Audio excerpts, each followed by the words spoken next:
experimental episode time. Yeah, gonna try something new that I've thought of for a while and may or may not be liked by others. And if it's not, that's okay, because it's a weird thing to do, I feel like. I'm gonna play a game, as I want to do on a gaming channel, and that game is PowerWash Simulator. Oh, relaxing. While I'm playing that, I'm gonna catch up on my podcasts that I, normally listen to while working. But I've got a backlog, so I really got to plow through them, and we're gonna, listen to them together as I play this game. That's the plan. That's it. That's all. Okay. I will also say, to warn those who do not like the idea so far, further warning in the form of I listen at not quite 2 times speed. I use my podcast player of choice is called Overcast. It's pretty good. I used to be Apple Podcast, but they just ruined that app. So I switched over to this and haven't looked back. And one of the features it has, instead of setting it to 2 times speed, it's 1 and change sort of thing, and it speeds the pauses up. So if you've never listened to podcast at 2 times or higher speeds, takes maybe some getting used to, but I feel like within 10 minutes you don't even notice. So let me get the game up and running. Yeah, I kind of thought it would not show up. Alright, let's see. PowerWash Simulator. What if I do this? No. So I just have to remove it every time. Kind of dumb. Okay, so game capture. We'll try auto detect, but it feels like it very infrequently works. Nope. Okay. Let's see. PowerWash Simulator. That does work. Ta-da! Okay, so I just noticed I had some freebie. So we'll do, maybe I'll have time for 2, maybe I'll have time for 3, maybe I'll have time for 1. I don't know. Depends how long they are. But these were all free, so I figured might as well get them. Yeah, see, new. I guess I already had this one. So let's do, let's start with summer, and let's start the podcast. So the first one is How Did This Get Made? It's a movie podcast, if you are unfamiliar. And the episode is... What is it? Let me open this up here. Dream a Little Dream with guest James Acaster, which is cool. Jason Robards is Corey Feldman, and Corey Feldman is Jason Robards. We saw Dream a Little Dream, so you know what that means. I do.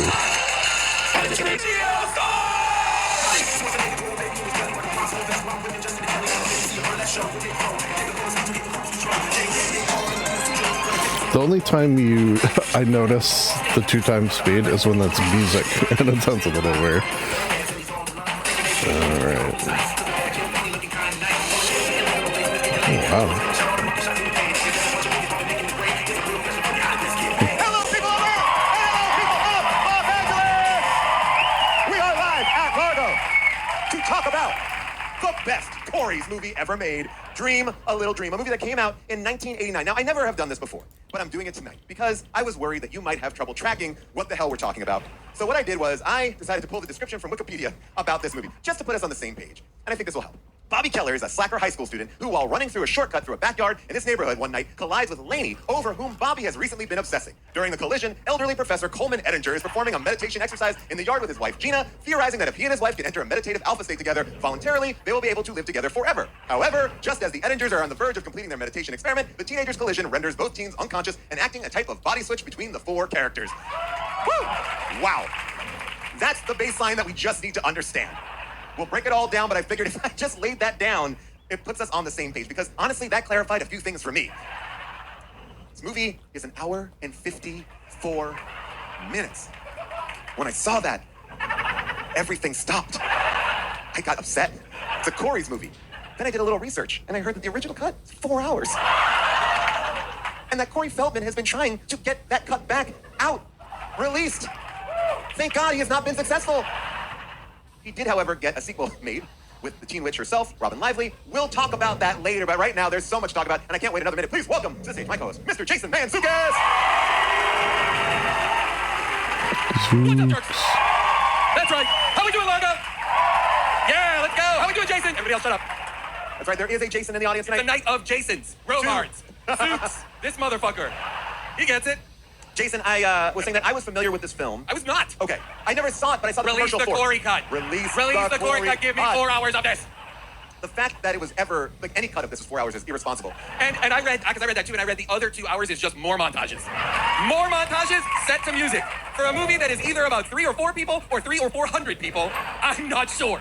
I can't make heads or tails of it. The one pure joy of this film was watching it before our next co-host comes out here on stage, and then setting myself in a perfect position to watch her face as she saw certain scenes unfold. That's your kink. It truly is. It's like walking in front of somebody in a haunted mansion, like, oh, they're gonna get the shit scared out of them now. I cannot wait. I cannot wait. For you, it's just watching June watch Love on a Leash. It works. It works for me. And ladies and gentlemen, please welcome our next co-host, June Diane Rayfield.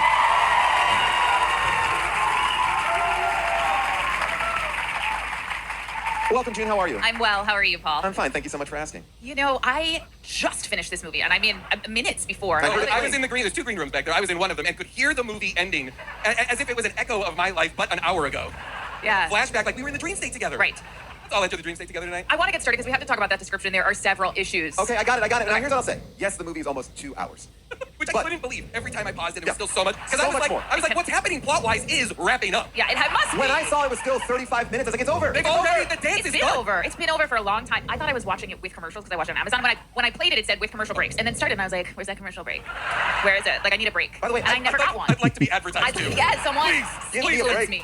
Now, I'll tell you this much. At an hour and 55 minutes, when the credits come on, you would think I would slam down that laptop and be like, done. No, I watched that duet Had to. and rewound it.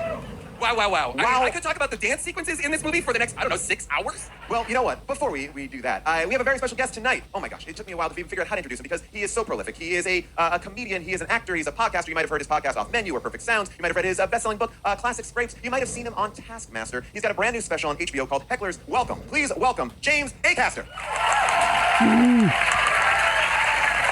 I'm a fan. Welcome, have a seat. There you are. Am I here? Am I in the right place? So happy to have you. And I apologize that we made you watch this film.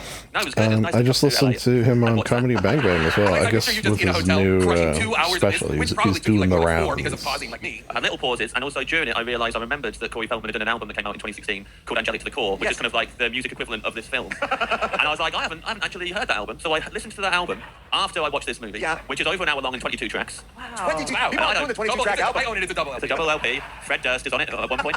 So is that his voice at the end in the duet? I don't think that is. Yeah, actually, I wouldn't put it past him doing both of those voices at the end of the duet. Both of those are Corey I Feldman. definitely think it was his voice because I think He sounded great. Hey, look, he brought it. It's changed. It's changed in time. I'll say this much. I just want to understand where we're all at with the Coreys because for some people the Coreys were a very big thing. I remember them from the Lost Boys, but more for me was this movie called License to Drive. These are cool. These are cool guys. I didn't find them to be funny nor cool in this movie, but I didn't know if you all had any. No, it's Coreys. such a great question. Like, let's start by locating ourselves in terms of the Coreys. My Corey contextualization is what I was actually, and I really had to confront this. Like, I thought the Coreys were hot growing up. Like, I was like, wow, like the Coreys can get it, both of them. And I watched this, and I was so stunned by what I was seeing. And because I agree with you, neither cool, nor interesting, nor charming, nor hot. Like, and that was so sad. It was like something had died. Oh, wow. You know? There is your innocence. I think it was more Corey Haim, but even Corey Feldman, I was like, yeah, I'm about it. And then I saw this, and I was like, wow, he's unpleasant. He's an unpleasant young man. But very understated. Subtle work.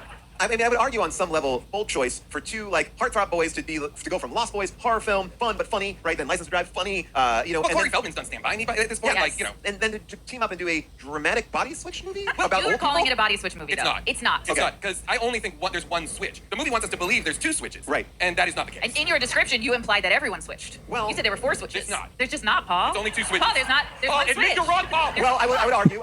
There's not Paul. Okay, now you see, thought James would get my back. Well, I think that one is a dormant body switch. Dude, What? June just, but June just did a spit take. What does that mean? This has been a physical weekend for you. Last night you thought you were being attacked by a clip. I thought a do dormant you body mean? switch because You the think old. Piper Laurie, you think Lainey was in Piper Laurie, but at the end, Corey Feldman says, I was just kidding about all that. It's a full-blown rug pull. Just like, haha, zoink. No, because Piper Laurie at the end is like, I'm listening to cool music and I'm dancing Oh my around, God. shaking my ass. So Then why do you say he made it up? No, he made up. I think he made up. crazy. I think he made up that there was like That they were gonna die. Yes. To me, Oh, it yeah, felt that's like the funny. movie wanted to be. The movie play, almost had a like Richard Curtis About Time, like Sure. very sweet story inside of it. In that I was like, oh, this is about Jason Robards realizing he can't live forever and be young. He has to accept his own death, and that living as a young Corey Feldman and falling in love with the woman that he, assuming that Piper Laurie, like Paul is saying, would be, present, and that would be the love, and then that would lead to him accepting his mortality and dying. And wouldn't that be sweet and heartfelt the way it is in a truly shattering, beautiful movie about time? This is not that even a little bit. No. And yet there are some moments, I will admit, the scene where Corey Feldman is talking Joel off a ledge because he's Whoa. about to kill someone, that's a scene that happened. So in that scene, though, he delivers a monologue to him from an old man's perspective Yeah. that I thought was quite moving. Oh yeah, when he talks to his parents, Alex Rocco. Okay. and Victoria Jackson. I've done some math on this. Yes, please. Okay. So Alex Rocco is the father. He is born in 1936. Great. Okay. We see him in this movie only wearing a bathrobe and housing Oreos. Just polishing off Oreos. So that makes Alex Rocco at the time of this movie 53 years old. A totally normal and cool age. Prime of his life. Which might help you place where I am on the Corey's meter. Then we have Victoria Wow, I Jackson. didn't think She's born in Jason 1959. Sudeikis was So at the time of this in movie, his 50s. she's 30. So that's Big age. a 53-year-old married to a 30-year-old. But here's where it gets concerning. Corey was born in 1971. He's 18. So that means that Victoria Jackson gave birth at 12 when Alex Rocco was 41. So Alex Rocco was a 41-year-old man who impregnated. I don't know if they were together, but I would say maybe they were dating at 11 and then they had a baby at 12. I'd say that goes a long way to explaining the vibe at home. The dynamic between the three of them now makes perfect sense. And although I was completely behind Corey Feldman when he gave them a telling off, I now think you should be more sympathetic to what they've been through. In the first scene where the parents appear, Corey Feldman, it's the post-accident scene where Corey Feldman is waking up and seemingly has amnesia. What is really the case is that he's waking up with Jason Robards inside his body. And when you see his point of view and it's Alex Rocco and it's Victoria Jackson, I was like, oh, Victoria Jackson is playing his sister. Me too. And then I was like, oh no, this can't be it. This can't be what we're doing. This seems nuts. And Alex Rocco is like full-blown Alex Rocco. Yeah. I was about to say elderly man, but I know. Hang on, man. Can you see me Be now? cool, bro. Corey You Feldman's mom. just shocked me when you said Alex Rocco was 53 in this movie. That rocked me. I understand. I don't know if I can recover from that information. Yeah, the crazy thing, I want to talk about her hair rollers, for roughly the next 20 minutes. They're in all the time. And I thought, okay, and it's a choice you see a lot in movies that are made all the time. Okay, but they're in so much and at all hours of the day. Like, there's several times where they're in it. Yeah, like that's breakfast, okay. But then there are times where I know there's a night scene where she's got them in, and I'm like, wow, what, how tight are these girls gonna be? They are. We never see, do we? We see once, and it's at the end. And actually, I was like, oh wow, that's character growth, because by the end, she's able, because in a lot of movies, you guys were able to understand women and their journeys by their hair. Sometimes it gets looser, and that's great. It's a great way to understand women. But she has it down at one point, and it's rather relaxed, but it's very short. So wow, those curlers are doing so much. In this picture So we're much. looking at right now, I feel like somehow Alex Rocco and Corey Feldman are closer in age than either are to Victoria Jackson. I also I pulled this picture because of the tower of spam that is on the stove. There is at a minimum, I'm counting at least 8 to 10 cans of spam in a pyramid formation. I don't know what's going on in this house. Next to the I'll fire tell you. extinguisher. Yeah. If a fire extinguisher is that close at hand, there have been fires. Oh, well, you know what happens right after he walks out is, Oh, yes. yeah, she lights the whole thing on That's right. fire. I guess the thing that I'm so confused about is, for all intents and purposes, this is a teen movie. Is it? Well, that's the question. This is my real question, is what is this movie? Well, that's it. Who is it about? Who are we rooting for? I Who is the think- protagonist? Who is the antagonist? I think it has to be. I think the answer has to be this is a Jason Robards film. Because he's somebody who wants to escape death, even though that's not really clearly defined. But sort of. That is what he's trying to set up. Is that Right. he wants to be able to be with his love forever. But yet the way they introduce him and his love is confusing because when he's together, I'm like, oh, he's the demented old man, and Piper Laurie and Harry Dean Stanton are like, What are they they're- up to? Okay, so his- did anybody else think? So I saw that scene. I actually watched it twice because I had to rewind it, and I thought, okay, they're having an affair. Clearly. Yes, okay. She kissed him on the lips. Absolutely. Not only But did can I she ask kiss, the energy between them, aside from what they're doing in that scene, and actually they kiss for a little while on the lips. It's a lingering mouth kiss. So here's what I think is going on. Is I think that they are mirroring both relationships between young and old. So Say more. So I think that Harry Dean Stanton and Jason Robards are stand-ins for Joel and Bobby. There's think a Harry Dean love Stanton is triangle. Joel? There's Joel's a love a rapist triangle. and Not a that it's Joel. psychopath. I'm just saying I think they're constantly mirroring dialogue, mirroring framing, I mirroring see. blocking. They're constantly mirroring young to old. So that's why I thought that was But do there. you think she is having an affair Yes. with him? Yes. Yeah. James, do you think that she's having an affair? I don't know, man. You guys speak really fast, and there's no gaps. Hurry up, James. I- Jump in, James. I really Do you think appreciate they're it. having an affair, James? Yes or no? Okay, Say yes go. or no. It's a simple And question. answer, go. I appreciate you asking me a question, but I've become an audience member at this point. It's funny. I was just thinking, The whole time, How's I watched James the gonna movie, get I a thought, word it's in gonna actually be edgewise? really interesting to see Corey Feldman. they're going a realize mile a that minute. Gina is Quite having often an they affair. go quick, Yes, but yes, I feel like in never- this episode in happens. particular, Never see they're it. Never see it. But he's and I describe who is Ike to them? His best He's friend. described as independent, and I think that's a joke. But he's just a friend. He's Jason Robards' best friend, is what he says at some Well, point. he's a lot younger than him. Sure. Oh, I agree. So much so that I thought Jason Robards was Gina's father. Yes, Like I sort of believe like, oh, it. that's they show about my dad's so crazy. And maybe what was happening was he was so committed to living forever that he wasn't living at all. Yeah, maybe. It felt like at times that they'd let a different person direct each scene. And they weren't allowed to watch what's been done so far. So you think the movie is constructed like an exquisite corpse writing piece? Yes. Well, there are these moments because in the beginning of the movie, I think the other thing that I'm missing in is it a body swap? Again, I don't know how to a body swap. It's a body swap movie for Robards and Corey. Well, just Robards because I guess Jason Robards. Yeah, where's Corey Feldman? He's in Dreamworld. He's in just the Limbo? toilet paper house. And by the way, I kept Is it thinking, in the ladder? I kept thinking eventually we'll catch up to the period where someone TPs the house. That would be the did. final scene, and the Or Robards someone would starts die. moving out of it. I just thought that there was a lot of So Twin this Peaks is- elements in this whole movie that I was Good like, this is on. kind of interesting. Like, it was Well, an Piper interesting Laurie way. alone. Yeah, I bet that was in the 4-hour cut. We'll never see it. But this idea of like Jason Robards, like I think a lot of times in a body switch movie, it's like, I'm the dad, I have no time for my son, then I switch with my son, and I realize, oh, I need to be a better dad. Jason Robards is actually a multifaceted character. He's angry at kids, but he's also very like spiritual, but he also eats well, and he has a sense about himself. Like, I can't quite get what he's doing. And then when he does the Michael Jackson dancing, I'm like, well, that's definitely not Jason Robards. In that point in the movie, Corey Feldman's body is being controlled by Jason That's Robards. what I'm saying. So He is So the doing Michael that Jackson dance. stuff makes like just no sense. Well, that's the It's thing, got to like- be coming from Corey Feldman. But I don't also feel like Corey Feldman the entire movie is like, these damn kids. What I'm Well, he looking for does, is yeah. like a moment where they're like, this is how you act as a kid. But he has no issue. He Like seems he to fit says in to him, immediately. go watch the home videos, and you see him put a couple of cassettes in, Yeah. but you never see the videos themselves. Like I would have, like, there's so many montages. Why not a training montage about how you train an old man That's to fun. act like an '80s teen? They give me that all day, every day. I guess he just watched the one Michael Jackson video a lot.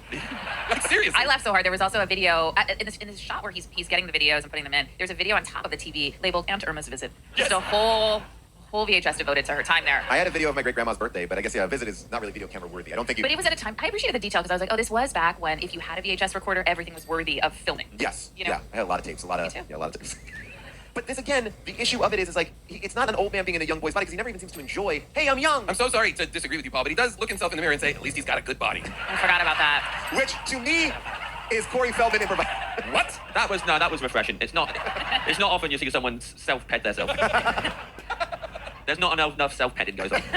I was actually getting a little bit upset with Jason Robards as the film went on because it seemed like he was falling in love with Lainey, who's Lainey. Lainey, who's not Gina. Lainey, Right. who's Lainey. It is only that it is a love story between an old man and a Right, teenage and I'm girl. like, yes. Who he's just convinced is his girlfriend? But Like it's if you, first took wife, rather? that, if you took that and put that in the real world, that would be frightening. Like, you are my wife. You are my wife. And it's like, no, I'm not. I'm somebody else. And he does it until she's like, yeah, I guess I'm your wife. Like, she doesn't even believe it. To be fair, she is frightened when he says that. You're right. And then in the next scene, she's not. And she's fine with it. She is frightened for one scene. She basically goes like, you're not going to stop calling me your wife, so I'll go with it. And I think that's a good way of just being. She's just yes-anding him. Well, And her other option is the most fucked character I've ever seen in a film. So, like, it's either the guy says you're my wife, or the guy who's got a gun. oh my God. Well, why is that guy so crazy? Joel? Yeah. I thought for so don't long that Joel was the villain Me of the too. movie. And in fact, he's not. He's their best friend. Even though they dress, the Coreys dress so much more like the bad guys, Dumas and those Yeah. guys, than they do Joel in his blue suede fringe coat. Joel looks like the handsome bully asshole who shows up with a gun. Why is he best friend? I can't tell if I want to watch I this couldn't movie the or hierarchy not. of this high school. I wrote that down multiple times. feel What like is this no. hierarchy? Here's the problem. The other Corey should have been Joel. Because it's Yeah. like my best friend, but Corey Haim is kind of just on the side. He has nothing Here's to my do. pick. This is what I think happened. I think Corey Haim broke his leg, and Corey Feldman was like, "Hey, my buddy needs a job. Can he just like hang out on set and be around? Because his character can't be in the script. Nothing he does has any effect whatsoever. If the movie ended and Corey Haim was revealed to be a ghost, or a Wow. Tyler Durden, I genuinely was like, maybe he's a Tyler Durden here. I don't know. There's only been one Corey the entire time. You're right, though. It's an odd the movie Spoilers. poster. It's the two of them and Lainey. You're like, this is it. This is the buddy. But it's Joel. Joel is because even in the end, the climactic moment is saving Joel from a life of despair. But we don't like Joel. I don't think we like Joel. Joel's scary to me. Joel sucks, If I met the actor who plays Joel now, I would kill him. and you would be justified. We would all back you up and be like, we would all provide an alibi. Yeah. The fact that the fact that Lainey's mother. Oh, I gotta get into Lainey's mother, but Gotta get into Holy it shit! together. Holy and Ron. Oh, Ron. we have to talk about Ron. Ron seemingly is just dating Lainey's mom and Tranks like. Why don't you help me with this? He says, handing her a roofied glass of wine. I thought it was is a apple juice, but problem. still. But here's the thing. Why are they tranking her? I know why we don't want her to go to sleep. I think so that she won't run away, but like, get that's out of that. crazy. Oh, yeah, you think? It was crazy. the So 80s. at the ready. That's crazy what's so is- disturbing. It's like, get it, mix it up. She had it though as if she A had loose roofie ready. capsule. She had a loose capsule that she could open and do Yeah, this. Like it is she's her. a spy. It's not the first time this has happened. It's just reassuring to hear you all talk about this because I've not spent much time in America. I don't know what your customs are. You didn't know what we're about. How dare you? The How whole, dare you? the I whole can- thing was done so casually yeah. and so like routinely. I mean, listen, I after this- assumed you're all roofing yeah. the kids when it's time for bed. And there's a boy you don't like. Give her this. I imagine after this week and the election, you have some questions. You know. The other thing too, and I know that we are focusing on that she roofied her own daughter, and yeah, that's something that we should Rightly flag. so. Gotta get her to bed. You've got to focus on it a little bit, Paul. Well, this is what I You're thought. speaking it away as if you're about to gloss over it. Look, and I'm glad that you're calling. I'm not gonna gloss. Sure, it's bad, whatever. But it was also the fact that they were giving her wine too. Like I thought it was a double whammy. It was like drink some liquor and it's roofied. The thing you are never supposed to do, mix pills and lick and booze? What are you doing? And yet they're so upset when they catch a boy in her room. And why was she covered in red? Was that the blood from his face? Yeah, he punched the window in and cut his hand and then went, oh no, where this is going, her face. I love that he respectfully walks away. You know, you're right. I'm sorry to interrupt you. Respectfully walks away, then immediately frantically climbs the lattice and then shatters the window and starts screaming, "Wake up! Wake up!" But also, Feels like at that point you could have just run past them. Like you've caused such a commotion. I will also argue, as somebody who grew up in a suburban neighborhood, the amount of glass that they, like at least by sound design, let you know, it's like he's banging on that window and there's no sound. It's like he's on the outside of an airplane, like, and it's silent inside her room. Like I was surprised. I was like, you should be able to hear him, okay? Well, I think her mum's the type of person who would have installed soundproof glass into her daughter's window so no one could hear whatever the fuck is going on there on a weekly basis. You're right. Now it all makes sense. And Now, I yeah. am actually wondering if one of the reasons why Lainey couldn't body switch with Gina is because of the amount of tranquilizers. Something just didn't. Just being suppressed by Yeah. Valium. Like her spirit is like, Yeah, was floating down yes. and then was like, I can't get in this, she's trapped as fuck. Oh, she's not here. This Like, is oh, so okay. cold. Just kind of can only lift Like, her well, arm. better did that. I'm curious, has anyone in this audience ever scaled a lattice or a ladder in order to get into someone's room? No, right? Whoa. Yeah, not a lattice, but it was my own house, so I don't know if that That's matters. good, But that's I've had to scale. Yeah, I've had to scale. Where did you scale? This movie, yeah. I scaled my house in Long Island, in Rockwell Center. Which side? The Oh, someone suspicious? I just want to see how high you my went up. bedroom. Wow. Only, no, but only onto the roof, like the flat Oh, roof okay. that was right above the porch. Wow. Okay. Wow. It's impressive. Thank you. Even though I don't know that house Yeah. and I don't know your relationship or anything, that story made more sense than the movie we watched. It's with you every step of the way, I can picture the house. Yeah, there was a beginning, there was a middle. The Yeah, characters yeah. were clear and Sounds good. location. Well, there is this thing with the movie, which is the dream world. There's a lot of stuff going on here, which makes me also feel like maybe the script is a little bit tighter, and then some improv is taking it off track a little bit. Because there's a moment in there where Corey Haim is like, "What am I doing here? Who am I? I'm a good-looking guy. Ladies like me." I'm like, Oh, what's that's- happening Not now? only that, but that's the scene where he's alone in the car waiting for Joel to come out Yeah. with the gun. It keeps fading to black, then fading back in for another round of Corey Haim improv. That is not, he's like, I'm into dance, nobody wants to dance. And then it's like, Joel comes out and he's like, I refilled the flask. Joel, my guy, you gotta slow down. And he's got a gun, and Corey's like, oh, come on, man. Be cool. They must have let him run for a while. Exactly. I think the in and out thing is like they were clearly like behind the camera going, just let him go. Let's go, Yeah. baby. Well, that's how the opening of the movie is like that, because they're having a sleepover, a little slumber party. I couldn't make heads or tails of this. I should just play the opening scene because it really is. No, the audience are cold. Yes. Hey, keep talking. We'll show the whole movie, assholes. The doors are locked. It doesn't matter. Also refreshing to have a film that's got like 2 opening credit sequences. Right. Well, Yes. Jason Robards is singing in front of an audience. That's the second one. That's the second one. The first one is the Corys in their room secretly hating each other. Right. And then there's Robards, which is a name I've just learned today, by the way. Okay. And I've heard it a billion times now. But that's the second one, right? But yeah, you know what? I don't even have that opening one. I have the Jason Robards singing because this is again an odd choice. It's like, oh, this is our main character. I guess like we've just seen the Corys. Now we watch him and he's not singing, right? So it's Because this is dreams. This is in the dream space. okay. Oh, Corey Feldman yeah. is Dream and Jason space? Robards are sharing What? this dream. This is the first I didn't instance know of the this. dream Okay. space. Which is a Wait, little wait, weird. no. I'm so sorry. I'm a scholar of this movie. Am I wrong? No, you're This is right. You don't think so? This is definitely a dream, Just and this Robards? is Hang on, Tim no, said no, just Tim, Robards, Tim, and I believe Tim. Tim, no, I don't believe Tim in this one instance Tim because shot in this Tim. one instance because Corey Feldman in this next scene says I had a dream of an old man. Yeah, him. It's, You missed it. He says it's the guy yeah, who's leading Tim. the way to school. Eat shit, Tim. Fucking idiot. Eat shit, Tim, you idiot. I'm trying to fit in. Yeah. James, get it. Eat a bunch of shit, Tim. Yeah, get it. Out of your own ass. Yeah, James, internationally humbled. Hope you're hungry, Tim. Who's Tim? Here's the thing I found troubling though about the logic. Sometimes they Corey get, like, an Corey expert did in the dream, I'll say it. audience He to did help have this them. dream that we're seeing right now. It seems though that everything got thwarted by happenstance with the bike. It just if they hadn't collided, What would have happened? what would have happened? Would they have? Where would their bodies Oh, have then gone? someone in the audience was like, right. Yes, June, I thought the same thing. Also, but that's what's weird is Corey Feldman was dreaming this way before that collision. Yeah. Well, Yes, because they always cut through his house, so they have this back and forth every day when they're cutting through the yard and having that angry back and forth. So you think it's just like he happens to be dreaming about him? Yes, he says, I dreamt about that guy. He literally says, I know, it's I Jason know, Robards. Yes, but but- my point is that it felt that the movie wanted us to feel that they were always going to switch bodies. Oh, I don't know if I agree with that, Jim. Oh. I guess you're getting pretty comfortable up here. I'm a bit there. Uh-oh. I think you're right. I think they have a connection, and that's why the body swap was able to happen so efficiently. Because I think Was they were already connected On in a the dream certain world. plane. So I therefore- think what we needed was one line where they say, "Hey, come on, don't be so hard on the kids. He's like you when you were a kid. Like, give me This something." movie needed rules. This Yes. movie needed 2 scenes of exposition. And by the way, they had plenty of time. Oh. 2 hours. And had all the instead, time it was in the just world. montages. Instead, it was replaced by music montages. And let me be clear, the music is dynamite. I love Yeah, it. yeah. The soundtrack, the music it's REM. I'm a It real was sucker really for Van great. Morrison's Into the Mystic. I was singing it when it came on. You yeah. play that song for me, and it is too. instant emotion. Yes. That went a long way to investing me in this Yeah. movie. But I will also say it's a weird era of 1989, and these kids are like, rap is dead. We listen to old 60s music. And it's like, it doesn't feel, look, I like this music, it was great. But they're singing like doo-wop by like a trash can fire. And then at one point, and then they just cut away from that real quick. Don't tell St. Clair. But there's like, it is odd that their choice, but yet they're also dancing like Michael Jackson. Music is great. Great This is sound. wonderful. I did want to say one thing, which is Get him, June, get him. wait a second. Oh, okay. You'll find another moment to jump in. It's not now. I did want to say one thing about their collision because It seemed to me that collision, It which seems took place, amazing. no, Laney's on the bicycle and Corey Feldman is running. It seemed to me that they had about 15 to 20 feet to avoid that Where collision. they must have seen each other. They had to. must have seen each no other. one They were the only was coming around people a running corner. in a direct path in It someone's was not backyard. a blind turn. It was straight. I'm running towards you. I'm on a bicycle. What's so right to interesting- you, and now we collide. Shouldn't, the movie logic should have included someone dying or whatever, but what in fact happens is the old people disappear. They just Very evaporate into And the it's dream space. Well, first of all, James, I don't want to. Please shut up, James. I don't know what's going on, man. For a while, I couldn't get a word in, and then I started being more assertive when I got the hand, and I don't know what to do. Back home, it's not like this. Yeah, you're not home anymore, James. It wasn't the first time for the listener that I got the hand. I got it earlier on, and I thought, that's not for me. It was. It was. Yeah. Listen, this is Trump's America, baby. Yeah. Oh my god. What I couldn't figure out is in the dream state, when Jason Robards and Bobby, right, Bobby, Corey Feldman are in the yard talking, Laney and Gina are in the house packing up, right? Right, but we Laney- keep cutting to them in the house packing up, but what world are they in together? That's the prank They in world. a dream show? That's the Dream- prank world. Oh, Prank no, world. Prank no. world. What's the prank world? Well, I think that Corey Feldman is doing the big prank of you're gonna lose her, right? So he's creating that prank world of they're packing, they're leaving, but that's never actually part of it. So he's manifesting you that think- inside world, Okay. like Matrix style. Well, I agree because I don't think any of that is real, obviously. And that's why he doesn't have pants on with the tuxedo. He's already showing you, I'm a prankster. I sincerely believe Corey Feldman, for some reason, was allowed to choose all of his own wardrobe. He doesn't even go to wardrobe. He One just of my came. That's what I favorite mean. things though about teenagers in the 80s in movies is that so many of them are dressed in like business casual. Like there's so many like 11th graders who are in business suits, and it's just so delightful to see. Some of us wore suits to school. Listen, my sister, and I thought she was so cool. My older sister wore in high school lace, turtlenecks, and big brooches, and giant blazers over it, and her hair twisted back. I mean, she was dressed like an elderly woman, and I was like, awesome. I used to bring a briefcase to school because that was cool. Incredible. Oh, yeah. I think I did that Though, once. from Laney's point of view, Corey Feldman has told her like, hey, remember those old people? Like, they're not there anymore. And And they don't have a dog. no, and they're do I gone. think I did And that once? If I'm Laney, I'm like, wow, you've definitely killed them. And this is your confession, and I'm next. And she takes the news in stride, really. That's all. James, Yeah, this is now your time. James, the show is yours. Your The pressure now.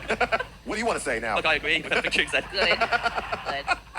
No, I think you're right, especially because he's saying to her, we're married already, and all this Married stuff, and they're and they're gone. not there, and all that's going on. But I Yeah. think because she's going from Joel to him, Yes. this scene, like all of us, we're basically looking for someone who's better than our ex.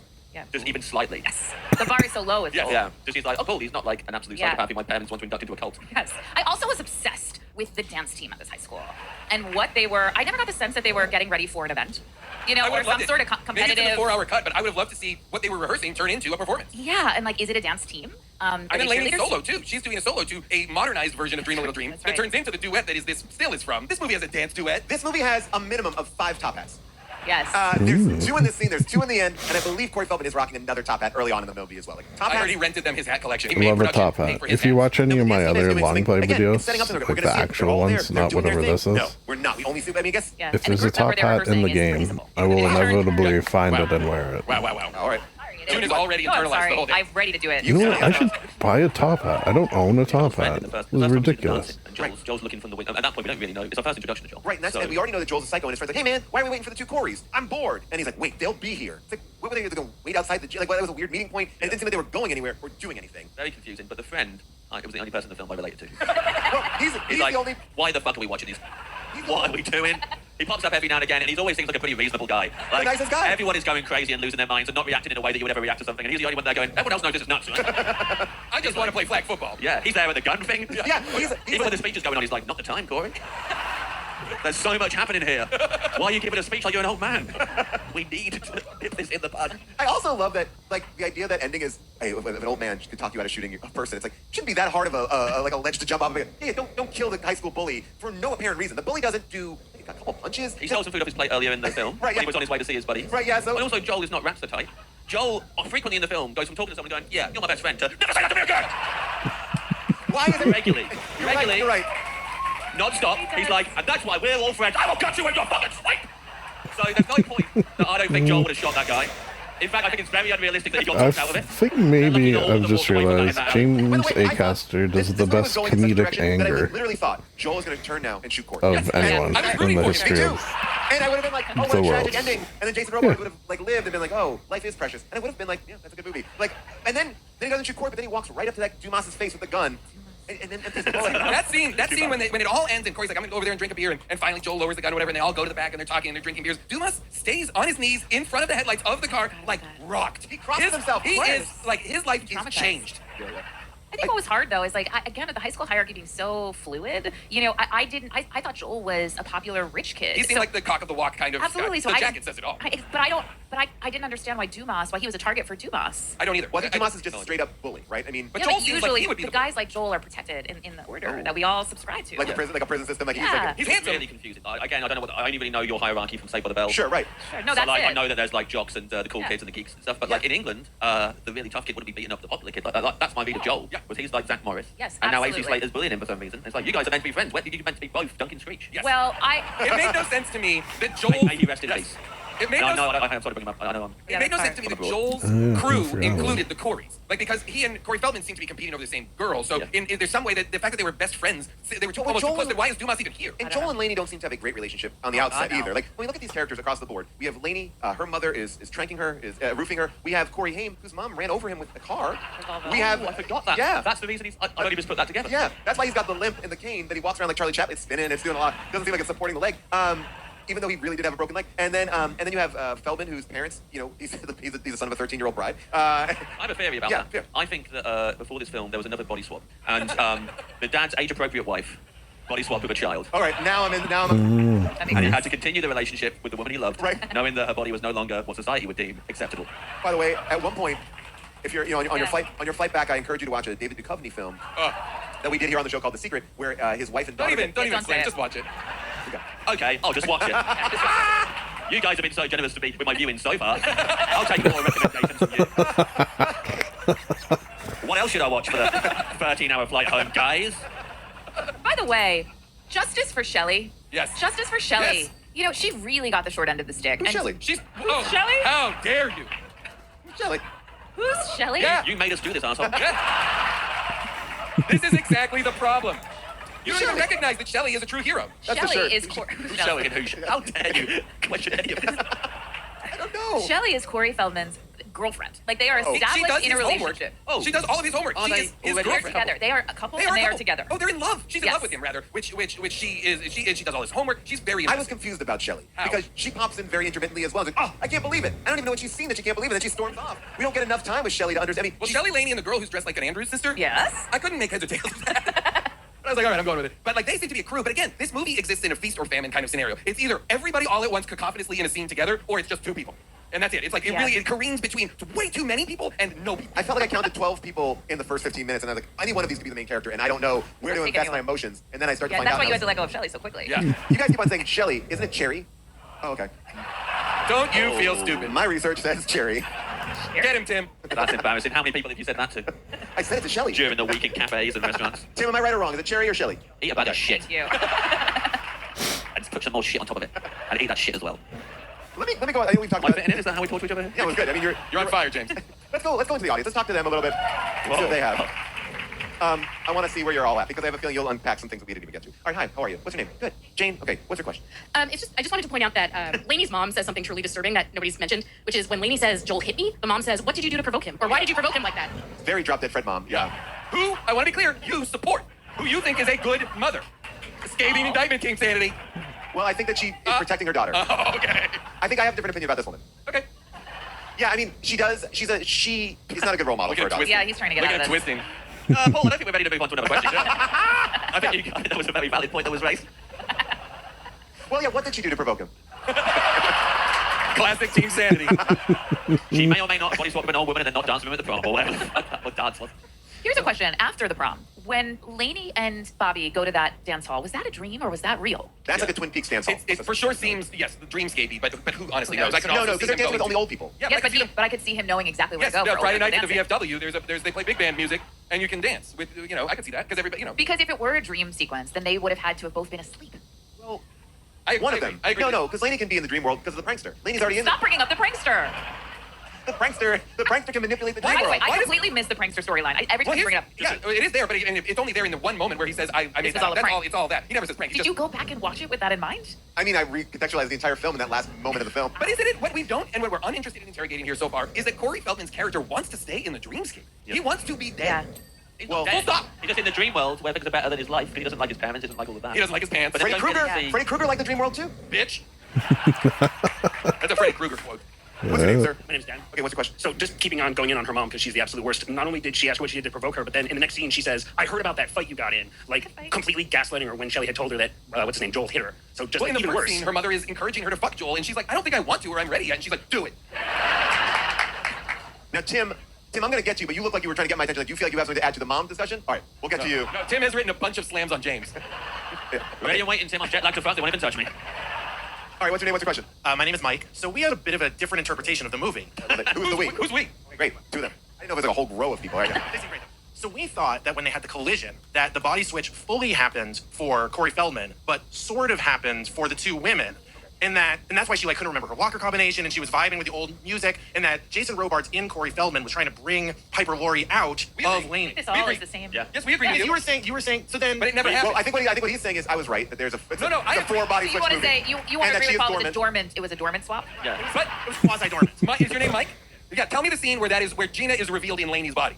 Yeah, there's a lot. The lips the lip business bite, I guess so. and I stuff like just that. felt like I think the movie- someone says, I think Harry Dean Stanton says, or someone said, maybe it didn't happen with her all the way she wasn't into it or something. Yes. So I think that's meant to make us think what you're But, saying. and while you are agreeing with me and you are right, I'll also say, You said full body swap full. hold on, but this is what I'll say. The moment before the accident, she's like, shut up, you're wrecking it, which made me believe she was more into it than him. Because she's fully into it, but yet the movie then says, I guess she wasn't into it enough. So then the other question is, so then why at the end are Laney and Corey Feldman together? Agreed. Because they have never not connected dated at yet. all. She's never met Corey Feldman. No, she's only met Jason Robards in Corey. No, they're friends from before the movie. But, Well, right, because they're friends. Because she has they know been Joel. romanced by Jason Robards in Corey Feldman's Michael Jackson body. So then, but Gina, Right? but Gina doesn't Eloquently really. put. But Gina has the affectations of she's listening to modern music, she's dancing, shaking her butt around At the end. but doesn't have any memory. She's like, I didn't want to wake you. You were sleeping so well, so she doesn't even realize that she's been gone. But then, And she can't like what? Yeah, no, none of it really. Again, none of it makes sense. And I want to be clear. I do think Paul and Mike and Mike's crew. I do think the movie is trying to seed those ideas that it is in fact a. But why wouldn't you just do it? Why not have it be all four people swap it? It's like we're young again. But we can't be young again. We have to die. Or Get out of here. Stop running the country. Die already. Yes. Well, but here's the thing. Stop it. Here's the thing, though. I think an even better version. I didn't need them to full swap right away. I was okay with a dormant swap. But what I thought was going to happen. A DS? Yes, I was fine with an early DS. But what I thought was going to happen is that something was going to unlock Gina in Laney, and that was going to be what Jason Robards understood that he didn't understand about his wife in those 40 odd years that they were together. That also didn't happen. Neither couple learned anything new about anybody. and Nobody had anything. I would hope that the one thing that Jason Robards would learn when he gets back is to get a bigger bed because Holy shit. they You were know what, sharing a though, twin Paul? bed. But Paul, back in those days in the 80s, I think one of the greatest advancements we've made as a people has been bigger beds. Bigger beds. Bigger I beds. mean, we're talking about. Needed it. I don't think they needed it. Robards and his wife, I don't think spent a lot of time side by side, if you know what I mean. Yes. So I have heard from Paul and I know a couple that won't upgrade into a bigger bed because they believe there's something very intimate and they credit a smaller bed to a long-lasting relationship. How So I small? do think there is something. Anyone here in a smaller Separate bed? beds, I credit. All right, you're in a smaller bed relationship. For me, All right, there it is. and for me at this Wow. point, I think it's Talk to him about it. I think it's just Please, please. How big Any is that questions about bed? the smaller bed relationship? So And from it now is on- by choice. Yes, it is by choice. I have a full-size bed, and it is quite ample for us. We are not large people, so it is the perfect size for both of us. Wow. Full size bed. Wow. Real Joel vibes from this guy. He has a full size. You have a king size. All right, so there are. She started to talk for 2 seconds, couldn't even do the hand. Fucking right in there. It is ample size for us. We are not big people. It's absolutely fine. I thought you were my friend. Gun to Paul's head, pulls on his knees. Oh God! Oh, thank you, God. Oh, God. Oh, shoot. Oh. Now, I will say that you're a two-bed relationship because you have a big bed, you have a small bed, you can go back and forth. Oh, that's totally different, and that's the dream. Oh, well, let me ask you. Living the dream. I have a question. So you don't live together? Not yet. So when you do, which bed will you choose? Great question, Jason. Obviously, the king size. The king size? Size. And you, sir? If it, whatever, We'll see. We'll see. Oh, We'll my. see. It's a king size bed, motherfucker. You know it is. You know it I is. love it. You can't Get rid of the king. downgrade. Wow. Let's keep sleeping in that full size bed. Get out of town. Absolutely A not. testament to how good the You're relationship. adults. I've asked Paul if we can get an Alaska, which is What's that? An Alaska is especially made the biggest bed you can get. Yeah. It's the you size can, of this stage. And you can see Russia from it. And I have it on a favorite Alaskan tab on my king, computer, right? and I look at it, I think about it, I think what life would be like with it. Isn't that like Lord, two I don't queens mind beside each other? Well, that's it. Put all the podcast equipment between the two of you. Never have to leave your bed. Jason just has to visit every now and again. Plenty Sit of at the room. end like a dog. Three of you talk about whatever movie you just watched. Plenty of room for me. He doesn't even feel awkward there because it's such a big bed. It's Yeah, like, it's all size of it. Oh, you can see the Northern Lights? what's your question? I'll lean into you here. My question is, in Corey Feldman's bedroom, there is The Lost Boys movie poster. And what are the implications of that for this universe? So I had a theory about this, which was Prank World? I'm glad you brought this up. My theory is that Corey Feldman has a poster of the Lost Boys in his room because he's a fan of the Lost Boys, so much so that he's modeled his own dressing after one of the stars of the Lost Boys. So he is dressing like Corey Feldman, but it's not Corey Feldman. I believe you, Paul, and I think what bears it out is that I believe that Corey Feldman would play a character that is a fan of Corey Feldman. Got a good body. Yeah. Definitely an improvised line. All right, Tim, what do you got over here? Tim, I feel like you got something. The energy off you tonight. Give it up for Tim, everybody. Give it up for Tim. All right, Tim. I watched the sequel today. Oh, right, the sequel, Dream a Little Dream. I am just now finding out that this exists. Should we play the trailer and then hear your question? Yes. Okay, hold on. Tim's hardcore. Yeah, Tim doesn't fuck around. Regret going in so hard. All right, so this is the sequel to Dream. I haven't even watched this. I figured I would I made surprise a myself with it. sequel Wait, that's the of first this one. movie I've never heard Sorry, of. the projector moved down. We'll fix that in 1 second. Oh, well, Tim just told me to sort the projector. Wow. I'll fix it. He said James Projector. James Fucking Projector. idiot. I just said that I regret it for the first time. That's good. James Projector? Wow. You fucking out of your mind? I'm not sorting the projector. I'm the guest. None of this is my responsibility. James None of Projector. this is on me. I could shit my pants and walk off. I've done a great job. Just so you know, when this episode gets released, you will be credited as James Projector. James Projector. It is too. It says James quote projector Acaster in the description. To not even make a full sentence out of I was it. wondering why it said The trailer that. now, Tim. I might be Respect our unnecessarily guest, harsh. Tim. Respect our guest. Oh, Tim is in a full body sweat. That was funny. I do just want want the projector back in your goddamn eyes, and you can watch the trailer that way, Tim. How's that fun? Everyone can stand behind you and watch your projector on the back of your fucking head. James Projector, you fucking high. The whole week in this goddamn city, everyone talking to me like a piece of shit. I need it from you as well. Pitching ideas for fucking cokeheads. Now I'm here. I do just want to point out that this movie, Dream a Little Dream 2, was released in James Projector. That's the T-shirt. You can't. That's the T-shirt. That's the T-shirt. That's amazing. Yeah. Dream a Little Dream 2 Every was released in episode they, I 1995. guess, come up with a Started the- T-shirt. What year was one? 1989. Okay, thank you. And it started two Corys and Robin Lively from. I wonder if everyone has Oh, all not the that. T-shirts. I bet you some freak does, and I love them for James it. Projector.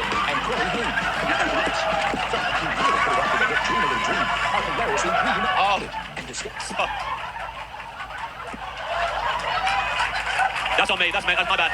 That's on me. That's on me. Oh, you got Jason giggling. That's on me. That's on me.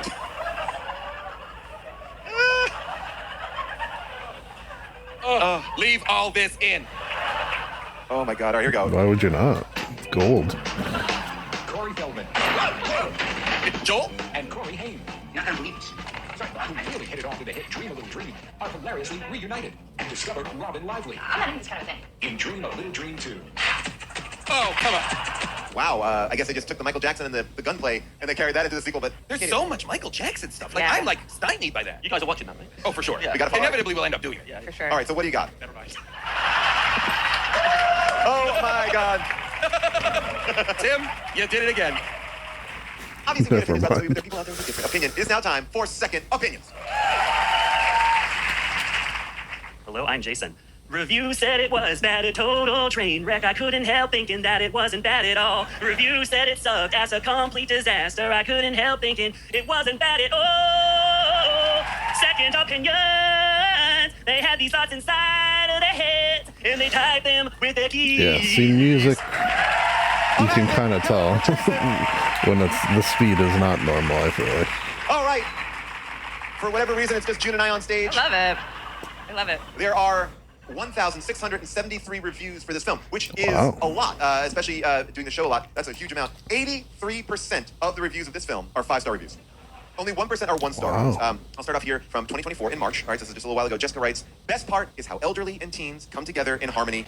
Always so much to learn from the elderly. 5 stars. Oh, I will say, so and quick maybe can it's they just because back I'm up? elderly, I loved a lot. I did think, like, again, I know I brought up about time earlier, and if you haven't seen it, I cannot recommend it enough. It is an astonishingly beautiful and heartbreaking movie. But there were moments between the young and old, and I was like, oh, I wish this Yeah. movie was more, dug in more on that. There was such great stuff there. Anyway, sorry. Well, Karen Brobst in 2014 wrote, you must see this movie and appreciate Corey Feldman. The review goes like this. This was one of the best movies I've ever seen. I am 65 years old, and I have gone to a movie every week of my whole life. Wow. 5 stars.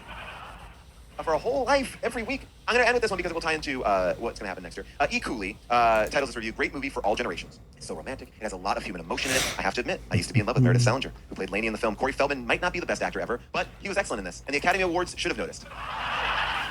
The rest of the crew, well, they made an excellent movie. And the director and editor, they did a first-rate job. What else did this director do? 5 stars. Now, sometimes on the show we say, oh, we'll do a third opinion, but you know what? The best opinion might come from someone who was there. And tonight we have a very special guest. You know her from the film as Lainey, but please welcome Meredith Salinger. Oh, wow. Welcome. Yeah, it's rare, but every once in a while we this get was a treat someone from the because movie. we know each other, and when we picked this movie, I didn't realize that you were in it until I looked at the poster of it, and I want to know everything. I mean, we all do, I imagine. I mean, yeah, like well, thoughts, reflections, anything. I don't understand this. You guys have said things tonight that I'm like, I never got this movie when we did it. I don't understand it. It never made sense. I asked 1,000 questions, and then I was just Never like, got the answers, huh? No. Was I right that you are dormant? Were you dormant? Was there a dormant Gina inside of you? Were you told to play I feel dormant like it was dormant. Okay. Because I believe that it was because at first she's sort of like doing things that she doesn't normally do. You guys got the lip pull thing, and then he's like, when you go to bed tonight, like maybe you'll find her in there. Right. And so then I think you get that little bits of them together. But like you're right, it's never been fully. No, I have an important question. In terms of your choices, were you working with the reality that your mom was tranquilizing you every night? In retrospect, listening to all the terrible things, like I didn't really feel it back then because like It was a it different was the time. 80s, like all that It stuff was a about like different he hit time. me and all that stuff. And I'm pretty like I'm a super feminist. Like that stuff really didn't set in my brain. But I think the whole filming of that movie was so weird. Yeah. And Oh, really?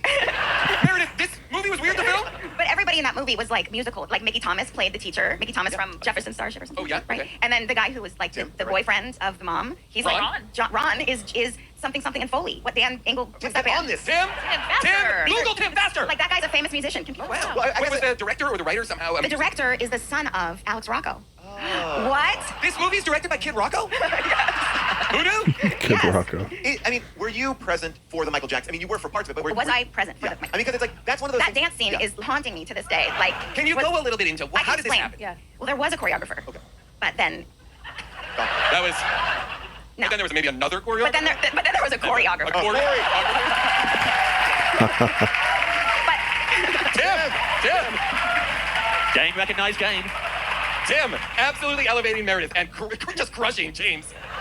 Hey, look, I can't fault the guy. He picked his mind as well. I mean, they did keep explaining that situation, like, oh, how would the old man know how to dance? And you said, oh, he watched that Michael Jackson video over and over, and so it was sort of like you could justify. Right. Anything happened in the scene that we didn't see. Right. It's like what? Oh well, he could have done a million things. We just aren't privy to them. Right. Right, So, like costume choices got chosen because, like, you know, you might have a personal preference as an actor. Yeah, because he But doesn't you really. might- And this is the thing. What I would say is like that makes the movie hard because he never seems to be embodying an old man.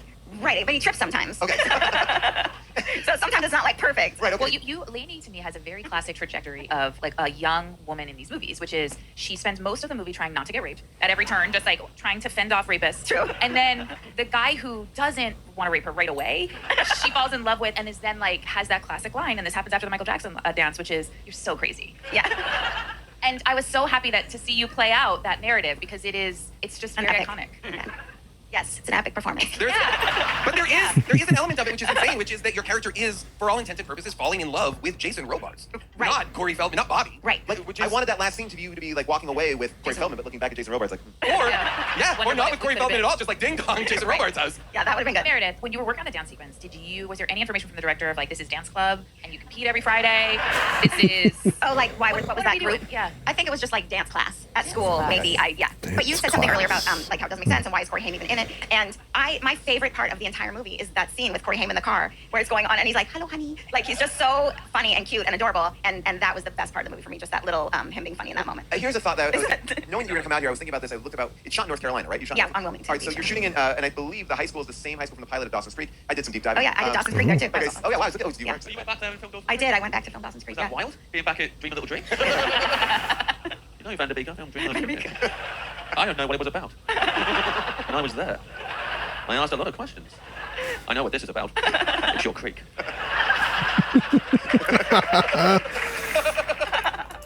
When you're there in North Carolina, and I always feel like when you're in a place away from home, there is like this kind of you have family that performs there, but you also are with these two guys who are arguably at the height of their career at this point. Is there hangout there, or are they like are they like just are they just kind of untouchable in this? No. moment? We actually had the most fun filming. Shelley and I were besties, and we'd hang out with Harry Dean and smoke pot, and it was super That's fun. what we want to Like, hear. can you imagine That's hanging out with fun. Harry Dean Stanton and Piper Laurie Yeah. and being like, what's it like to be Carrie's mom? And Harry Dean Stanton's performance in Pretty in Pink is one of the most important performances. Yes, he's ever so to me. amazing. And we all stayed at the same hotel. Watched and that there for was the a bar first at the time hotel last every now and then, like, we go down there and weekend, order right? strawberry daiquiris. But then for my I'd never the day I seen turned it, 18, and the we were shooting, missus and a cop came on set, said and I it was thought, oh my good. God, we're in trouble Yeah, it because was we all ordered right. strawberry daiquiris with whipped cream downstairs, and I was really scared, and I'm a really good girl. And so the cop, and then they stopped filming, and everybody's like looking at me, and I'm so scared, and the cop comes up to me, and then somebody presses, and he's like, a total stripper. They hired my me God. on my 18th birthday. Dean Stanton blazing another jag. Watching the... It was a different time. You're welcome. People did like this movie back then, though. Yeah, I know oh, yeah. everyone's like, No, it's the worst movie ever. Everyone, No. but back then, Yeah. and some people were like, that's my favorite movie. And one of my best friends was a total fan when I first met her. She's like, that's my favorite. I'm like, really? Meredith, thank you for being here. Thank you guys. This was so much fun. Just Thank you. fantastic work. What a delight. Really? You're so great in the movie. Oh, yeah. You're such a great sport for being here and trying to answer questions from a film that was shot in 1988. So I appreciate you going down. It made no sense then. No, made no sense then either. Yeah. But like I said, like these are the movies that I remember. This movie, it was a big deal movie. It's so awesome to have you here. Anything that you want us to know? Anything else about you? Anything that we can? Yeah, anything else? Well, I have been coming to the Largo for like 20 million years. My best friend always sings here. My Nika Costa and my husband is Patton Oswalt, and I'm always backstage watching from the side, and it's super fun to be up on stage. And I'm happy you asked me. Yeah. We're so happy that you're here. What a treat. Give it up for Meredith. Yes! Woo! All right. That was awesome. All right. So, Well, such a treat. we've done it. We've told Tim to fuck himself. Told James to work on the projector. We know what our T-shirt is. Now, James, I want you to talk to me. You have an HBO special coming out. Actually, I'm imagining that this will be out at the same time, so we can say it like that. So You your know, I HBO wanna special see is it. out right now. Tell us a little bit about that so we know where to find it. It's Can I called, buy that Heckler's shirt? Allowed. I'm sorry. Is that right? Is it a shirt? Sorry. Sorry, I don't know. You've got a lot on your plate. You've had to watch a different film every day your whole life. I've watched it. I'm 65 years young. It's called Hector's Welcome. It's shot where I grew up, and it's a gig where I allow the audience to do whatever they like. There are no rules, so it's like an audience full of Tims. I could. I perform it in the round as well. They are surrounding me. They can do whatever. I'm dealing with them while also trying to tell the story of why I'm doing the show and about my own shortcomings. It's a carnage. And now I imagine every night is different. So how many shows did you tape, or is it a compilation of multiple shows, or just one great show? It's the one show in Northampton where I used to go and watch shows before I was even a comedian. And I was so panicked about $30 that I also filmed it t-shirts. in Dublin I cannot and in a place justify called Truro that. in the UK, and have no use for those now. But filmed those anyway, and we also did an audio recording Cool in looking, my though. hometown of Kevin, and that's out on vinyl. It's a completely different show to the HBO one because they heckled me for 95% of that. And it's such a small town that the hecklers turn out to know each other. That is amazing. And we can find. You can I find will out. also recommend James's other two specials, one of which is called Repertoire. It is on Netflix, and the other is called Cold Pizza 1997. I Hate I Myself. love watching people trying to remember that title. It's something like that. Cold Lasagna, Hate Myself, 1999, and that's Thank you. available exclusively on my website. And it is incredible. Both of these specials are absolutely fantastic. Huge fan. Also, your season of Taskmaster. Great season of Taskmaster. Your books are fantastic. And Jason Mantzoukas is on the upcoming season of Paul Taskmaster, and I which have is both done your fucking podcast, which is fantastic, incredible. and thank you for doing ours. And June will be on it, Yeah, I and was you can gonna do say the I hand as haven't much as you like. gotten invite. Okay, great. We would be so glad to have you on it if you would like to come on and talk We'll about see. food. Well, I've never made an enemy on a podcast before. This is great. You got two. You got two. I don't give a shit about it. All right, everybody. Thank you so much. We will see you next time. Bye-bye, everybody.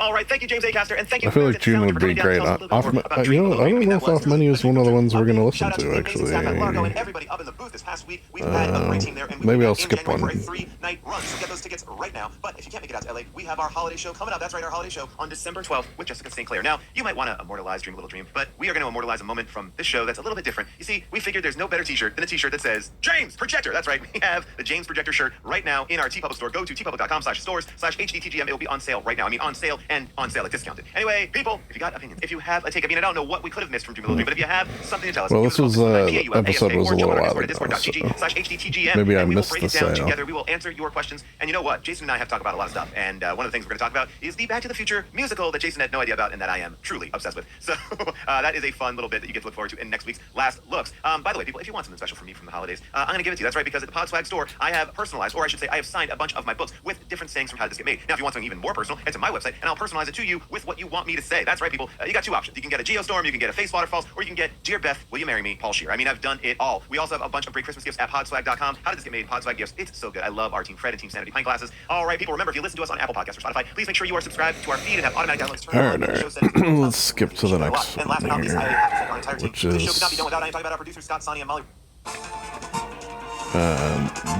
Taskmaster. Oh, speaking of the podcast, we've guest Alec Horn. Taskmaster podcast episode Goodness Knows What. Well, I'll tell you what we're going to be talking about. We're going to be talking about Junior Taskmaster episode 4. Another fantastic episode. Which was actually pretty good. Junior Taskmaster. Like, these kids were like smart, funny, a very special guest today to talk about Junior Taskmaster episode 4. adorable in some cases. Now, obviously, Alex Horn I is not the recommend. Taskmaster's assistant on Junior Taskmaster. That role is taken by the wonderful Mike Wozniak. But Alex is, of course, beavering away behind the scenes at Junior Taskmaster. He's overseeing everything. His eye watches all. He's like Sauron. I think that's the right one. Not been ages since I've seen that. But looking forward to talking to Alex about how Junior Taskmaster came about, what exactly his role is within it, and of course about this specific episode. Lots of fun to talk about. Alex has got loads of stuff going on. Go and see the Horn section on tour. I think they're still touring. Go to the Taskmaster Live experience. Why not order the Taskmaster book? An absolute casserole compendium. Very exciting. But let's get on with it. Let's talk to Alex Horn about Junior Taskmaster episode 4. Welcome, Alex, to the Taskmaster podcast again. Well, don't say it like it was my choice. Well, I hope that some of it was your choice. It was very much not my choice. It's lovely to be here. I mean, I know we asked you to do it, but there's some agency within you agreeing to it, right? I would not want anything more than to do this podcast this morning with you, especially because it's about Junior Taskmaster, which I've not spoken about in public. So no, thank you for having me. It's always a pleasure, Ed. Yes. Well, look, it's great to have you here, of course, Alex. Being the man behind Taskmaster, the brains behind the operation, and in front of the operation sometimes as well. Right. The wizard behind the wall. The wizard behind the sleeve. The little man in the castle. The little man in the castle, exactly. But this is Junior Taskmaster, as you say. We Do are a third one. Junior Taskmaster, Series 1. Can I interrupt? Have you ever seen the T-shirt with Mr. Blobby cut open and inside there's little Noel Edmonds controlling him? Of course I have. Can we challenge a listener to draw a version of Greg with me inside his body controlling him? Oh, that's good. I mean, of course they're going to be able to do that. Okay, great. Now, carry on. Sorry, Ed. I'm going to think about that for ages now. I guess Mr. Blobby is like pretty popular over in the UK. I'm always thinking about merch. It comes up fairly I'm not often. thinking about merch. We're talking about Junior Taskmaster, Alex, which is, of course, If you don't know what Mr. Blobby is, Google it, behind the scenes have you been and doing you'll in terms be of like, task what writing, the in fuck terms of is general that? admin? Yes, good question. So we did a pilot episode with some children, and I was on screen for that. And I was involved in a studio task, and I guess the footage of that is somewhere. I don't actually want to say what the task is in case we use it again, and there are children listening who might know the secrets. But behind the scenes, I came up with a load of tasks which I thought would be appropriate for children or adults. Yeah, if there's any children And then listening to this the team who make podcast, Taskmaster, full stop, came up with some really good tasks as well. And I thought, I think I'm the only one who can do this, but it turns out not anyone can do it. And there are other people who actually, we passed over some of our team, went to their team, so there was a smooth handover process. So yes, I was across it all, and I was in the studio, but actually they got on with it. I spoke to Mike and Rose before record 1, but they didn't need my advice, as you said. No, but were they polite and sort of listened to all of your advice and then just did their own thing? Didn't even listen. They were on their phones, they both had AirPods in, they were whistling and chewing gum. Fair enough. I can't imagine Mike Wozniak, A, with AirPods, and B, chewing gum. Actually, chewing gum, I kind of seen that. Yeah, no, you're right. I guess if he would be a big headphone guy, wouldn't he, over the top? Yeah, big headphones, or sort of wires, definitely wires, if they were little ones. Yeah, and ones that you can swim in. Yeah.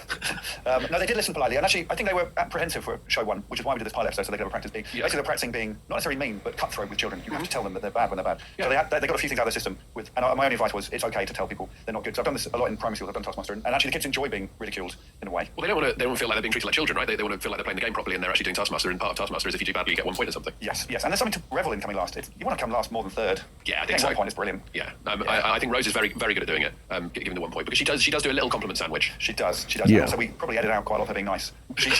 Quite often she'll give 1 point and then say, just checking, are you fine? She is very caring as a human. That's very nice. That's nice. Yeah, why broadcast that? Yeah, watching it, I did often have that Alex, thought. Like, I wouldn't want to It's fancy, give a child 1 point.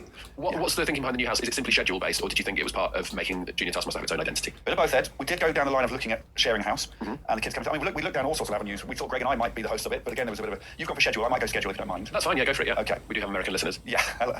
Hello, dudes. Yeah. Oh, lovely. Yeah. Howdy.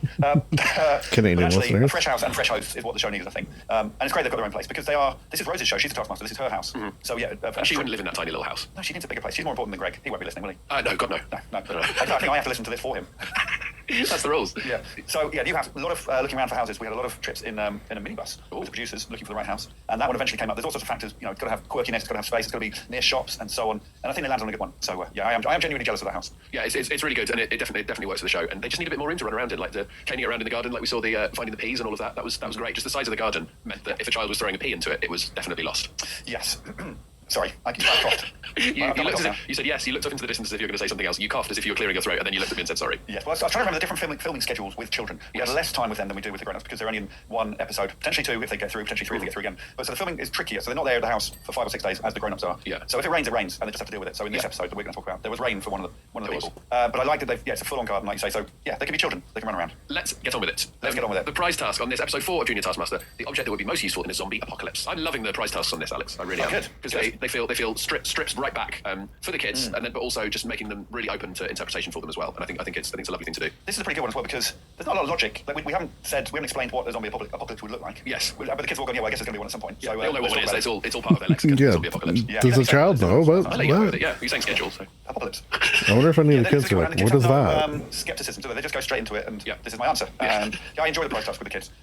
So yeah, should we talk about what they brought in? Yeah, did any of the parents have to explain what a zombie apocalypse is to their children? Tracksuit was great. I had a shell suit when I was 10. My favourite ever Christmas present was a black and red shell suit, and I wore it to football practice, the first football practice after Christmas. And the deal was I could wear it to the practice and home from the practice, but not during the practice. But I wore it during the practice, and it got ripped and muddy, and I got in so much trouble. Oh, Alex, that's really sad. If there's any listeners out there who want to buy Alex a shell suit, please do. With a drawing of Greg with me inside on the back of the shell suit. But Billy, he's better dressed than you actually, and also his task outfit is a Hawaiian shirt and dungarees. Which, if I were to ever do Taskmaster again in any capacity, I promise you, my task outfit will be a Hawaiian shirt and dungarees. And dungarees, lovely. Love it. Yes. He brings in a cactus. Lots of little cacti. Yeah, and the zombies will get caught on the cacti. Yeah, so the big one you can use as a weapon and hit them in the head with it, Yeah, which is good because it was a big cacti. And then the little ones you leave around, and the zombies, I mean, it's not much use in a podcast format, but would step on all of them and get caught up in them. He's imagined it all in his head. Yeah, and I can see in a cartoon he's right. That would work. Yeah. Didn't get interrogated too much, the logic. I think, did somebody say that they could just go around them? Yes, Kyra. I mean, it's funny that kids are around the same age sometimes, but then they just Kyra came in and absolutely destroyed him. Like she was 20 years older than him. She just absolutely nailed this. I think the girls are 20 years older than the boys. Yes, mentally quite often in this. So he's coming in always doing. It does sort of feel like that. Yeah, and she's been the grown up and gone, well, that's stupid. Yeah, they'll just walk around him. Yeah, and Billy pauses for ages and just looks at her. He doesn't know what to say. He just freezes and thinks if he stays still, she can't see him. Well, probably also Billy has said to somebody, "I'm going to bring in a cactus," and the producer's gone, "Yeah, that's great. That's really great." Yeah. Instead of saying, "Are you sure?" Because they could just sit around them.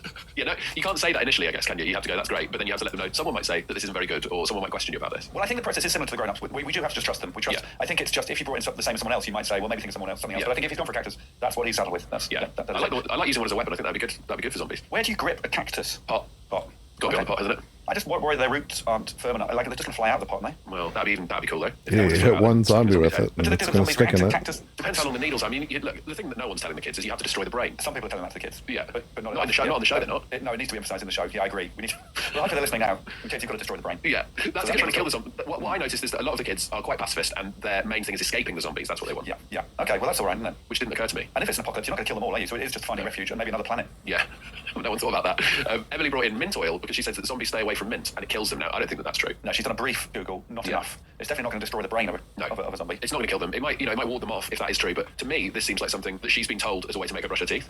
I'm doing some googling. Yes, I can hear you. Oh no, it does. Yeah, it does. Planting blover, then immediately planting reinforcement will wipe out all zombies on the lawn at the time. So this is in a computer game, Plants vs Zombies. So in a sort of computer version of zombies. Well, there you go. Her experience of zombies is Plants vs Zombies. Yeah, which is, I guess, as real as it gets. It's canon currently. So maybe if Rose had been a little bit more across Plants vs Zombies, it could have got more points. Are you across Plants vs Zombies, Ed? No, not at all. I thought no, the mint. I thought someone had said you got to brush your teeth because if you don't, zombies will kill you. I think I like the idea of mint oil, but no. Okay, so it's two down. Not great so far. Yes. Jamie brings roller skates with fireworks, which look, I think this works for any prize task. I can imagine Bob Mortimer bringing this for prize task and getting 5 points. So yeah, this is always going to be rewarded. If Greg's a taskmaster, he's loving that. Yeah. Rose not so into the roller skates with fireworks. Yeah, what is wrong with that? I mean, it'd be nice to have seen them in action, but I think it's pretty ideal, really. Well, how many points did Jamie get for that? To be fair, he got 4 points, but for me, that's the full marks if you ask me. Because you're blasting along. Yeah, but the last one, I don't know. I mean, Jack Bernhard's the man to ask, but I wonder if the person who goes fifth more often gets the full 5 points. Oh yeah, they can take the glory at that point. I think that's what happened in this one. But it is also a very good prize. I mean, yeah, we'll come on to that. Yeah, we'll come on to that. But I think if Jamie had gone fifth, maybe roller skates with fireworks might have swept the board. Yes, potentially. Yeah, made everyone forget the rest. Okay, roller skates with fireworks. I mean, there are practical problems with that as well, but like Mike said, the fireworks do some job of burning the faces of the burning the faces of the zombies, scaring them with the bright light, as Jamie said, and then you're away, you're going super fast, and you're looking cool while you're doing it. And well over time. Yeah. Kev brings in a whole zombie survival kit with a bat, a map, a rope, and a gas mask. It's 2 on the nose. I mean, has he been slightly unlucky there? It's very broad, like he's gone with everything in there. Yeah, but I'm always amazed contestants don't bring in a survival kit to every task. You know, and then you're covered. I guess there's not enough time to discuss each thing and talk about why it's there, so it's just, I don't know, Rose didn't seem happy with it. It only got 3 points. I love the gas mask though. Yeah, she said bring in something for a zombie apocalypse. Yeah. And he's brought in a zombie apocalypse survival kit. What's he done wrong? Well, he's done everything right, hasn't he? He's done it too right. That's the problem. If he'd done that, but it looked like everything was 10 times the size, you know, or the opposite, tiny, she probably would have gone with it. She loves tiny things, Rose. Yeah, if everything was orange or something, she probably would have gone with it. Maybe, just slightly 2 on the nose. I love you there, Kev. Yeah, the gas mask thing was great. Lovely callback. Lovely to see a structured callback within the confines of a children's panel show. So I've got to wear a gas mask because I smell of mint oil. Bam, drop the mic. There we go. Yeah, and they picked that up pretty quick. What happened in the studio? Because I did go to every studio record. Was they quite often saw something like that working, and then they would try to put in more callbacks throughout and not understand why is it not working? It worked just a minute ago.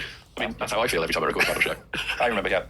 Wait for someone to do something, jump on the back of it, try it out myself. Doesn't seem to work in my mouth. Dear me. Kyra comes and sweeps the board with the pop-up coffin with storage space for snacks. I mean, it's very good, isn't it? And I would almost argue that anything out of her mouth would sound good as well with her accent. It's just so strong. But I love how dark the answer is initially when she reveals it. And what have you brought in, Kyra? A pop-up coffin. Yeah, and they all leapt on it's travel coffin or a coffin for the busy businessman. Yeah, I don't think my kids have said the word coffin or thought about coffins, as far as I know. I don't think they've ever Googled it. They must have said the word coffin or thought about coffins at some point. Why? Well, coffins are in popular culture. People know about coffins. Do they not like vampires ever? No. No? They like football. They like chicken, like deep fried chicken. That's it. They don't read. They can barely write. No, they. I just don't. I've never seen primary school age kid discuss coffins. Yes, and I enjoyed it. And storage space for snacks as a little 1-2 punch that she held back to reveal the storage space for snacks. It's very good. And we love a coffin on Taskmaster. You know, even just the last series, one of the 5th prizes announced was Rosie Jones's coffin. So good point. Yeah, we're in coffin season. No, it was very good. And I think when a kid does deliver it, like you say, a 1-2 punch, it has so much more power coming out from a little person. Yes. That they've thought of that. And where there's always this laugh of, both, that's really funny, and kids have said a funny thing. Because when we went into this process, we were thinking, we haven't got comedians, we've got 5 children, so Rose and Mike are going to have to do a lot of legwork here to actually do the funnies. Yeah. But we were surprised throughout that the kids were funny, and they said enough zingers to make it work, which is brilliant. Yeah. I'm not sure you don't necessarily want a funny kid, but you want kids who can be funny. Yeah, exactly. And the funniest kids are the ones who are just doing it naturally, right, as well. They're not trying. And they're not worried by the audience at all, are they? I thought there'd be some fear and trepidation. I mean, obviously there may have been, and it's been edited out, but I mean, this one especially, they're arguing amongst themselves. They're just playing the game. No, they forgot about the audience, definitely. They didn't always forget about about the fact that some of them were going to have to go home and not come back. Right. That definitely played on their mind slightly towards the end when it dawned on them, oh no, I'm not going to win this. But they all coped with it absolutely brilliantly and admirably. But yeah, the audience themselves, they did not freeze once. And I think a few times, I don't know about you, but when you started doing comedy, you know the first time you make an audience laugh, that's it, you're hooked for life. Yeah. I think we may have created some mini Oh, I'd be yeah, really interested to that's see because they fun. were good at it and I like that. they enjoyed the feeling, I think. Yes, definitely. You can see sometimes when they make the audience laugh, their eyes sort of glaze over and get wider. Yes. Yeah. So who came last for that one? Would you mind reminding me? Emily got 1 point for the Mintoil, Billy got 2 points, Kev got 3 points, Jamie got 4 points, and Kyra got 5 points. I think maybe that is fair, actually, because we do have to remember, it's a comedy show. It's not an actual guide to surviving the apocalypse. Now, Kyra, what do you got for me in the zombie apocalypse? A pop-up coffin. Coffin. Oh yeah, I remember that girl. Why She's cute. this would be helpful in the zombie apocalypse. For one, the zombies are already think you're dead, so they'll just leave you alone.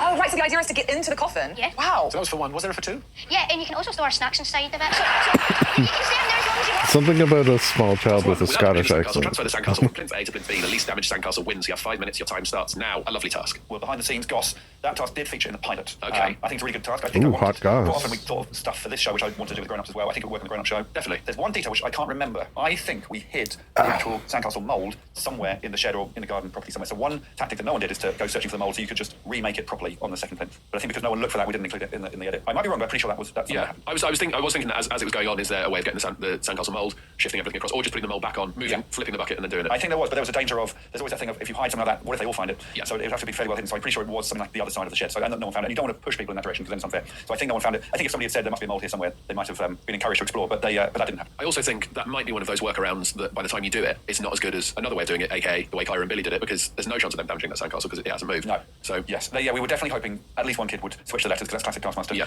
But we're very happy that not all 5 did. Yes. In the pilot, do you mind me asking, did someone switch the letters? I don't mind you asking that, Ed. There's very few boundaries I don't mind you crossing. Okay. But thank you for doing that. One person did. It was a less elaborate sandcastle, the one in the pilot. But apart from that, it didn't change. It's a good solid task. I think the distance between the plinths expanded for the main show. But they realised, most of them realised pretty quickly you can just move out of the plinth. Yeah, how many of them moved the plinth? I think Kev did, didn't he? And Jamie did. Yeah, they definitely didn't all move the plinth. Yeah. Is that what you would have done? And you would have moved it and shoved? Or I would have, well, difficult to say what I do. Chances are I might have panicked and just smashed the sandcastle up. Kev's initial reaction is that he wants to punch the sandcastle, and I completely believe that instinct, yeah. Yeah, I would have gone for a gentle shove, I think. Do you think? But also, I trust my sandcastle making skills. It's one of my few skills, Ed. On holidays at the beach, I spend most of it making sandcastles. Right. And I make sand sculptures of the dog. I've made children watching telly. I'm all over. I really, really enjoy it. Yeah. So I might have made a better castle. No, but Alex Arm's the type where I legit cannot tell if he's joking about that. Starts as one thing, and the contestants have to. Well, I don't want to say too much. But anyway, I think I might have changed that sandcastle into a better thing. Okay, which wouldn't that's have exciting. You've given us, you gave us a little bit of information about the new series of the main show there, but then almost gave us less than you did when you started. Well, also that's for series 20, so I think. Oh my God, it's a year away, so we can all chill out. Series 20, it's loads, isn't it? Wow. And junior. Yeah. Yeah, 25 kids. Anyway, Kev wanted to punch it. Yeah, Kev wanted to punch it. I love it when they go to the shed. And the selection of stuff in the shed in Junior Taskmaster is fantastic. And he just comes out with a flipper. Perfect. I can see the logic. It's the right shape. I can see the logic, but once you get there, it's very thick on the bottom, the old flipper, isn't it? Yeah, because they've got to glide through the water, but they don't have to be completely thin at one end. No. They don't have to slide under sand and pick up huge bits of sand because no, if anything, disadvantage. Yeah. And Billy says there's not really much point building sandcastles, but he's on the wrong show if you're looking for things that have a point to it, I think. No, but it's that moment where he's sat there and you said you like building sandcastles, and he's the only one who said that he does like doing it. But then obviously, I think bowed by the pressure of the rest of the children, sort of goes, I hadn't thought about it. Not much point actually. Poor old Billy. Yeah, well, Billy's about 80, isn't he? There's a few bits later on in the show when we're talking about caravans.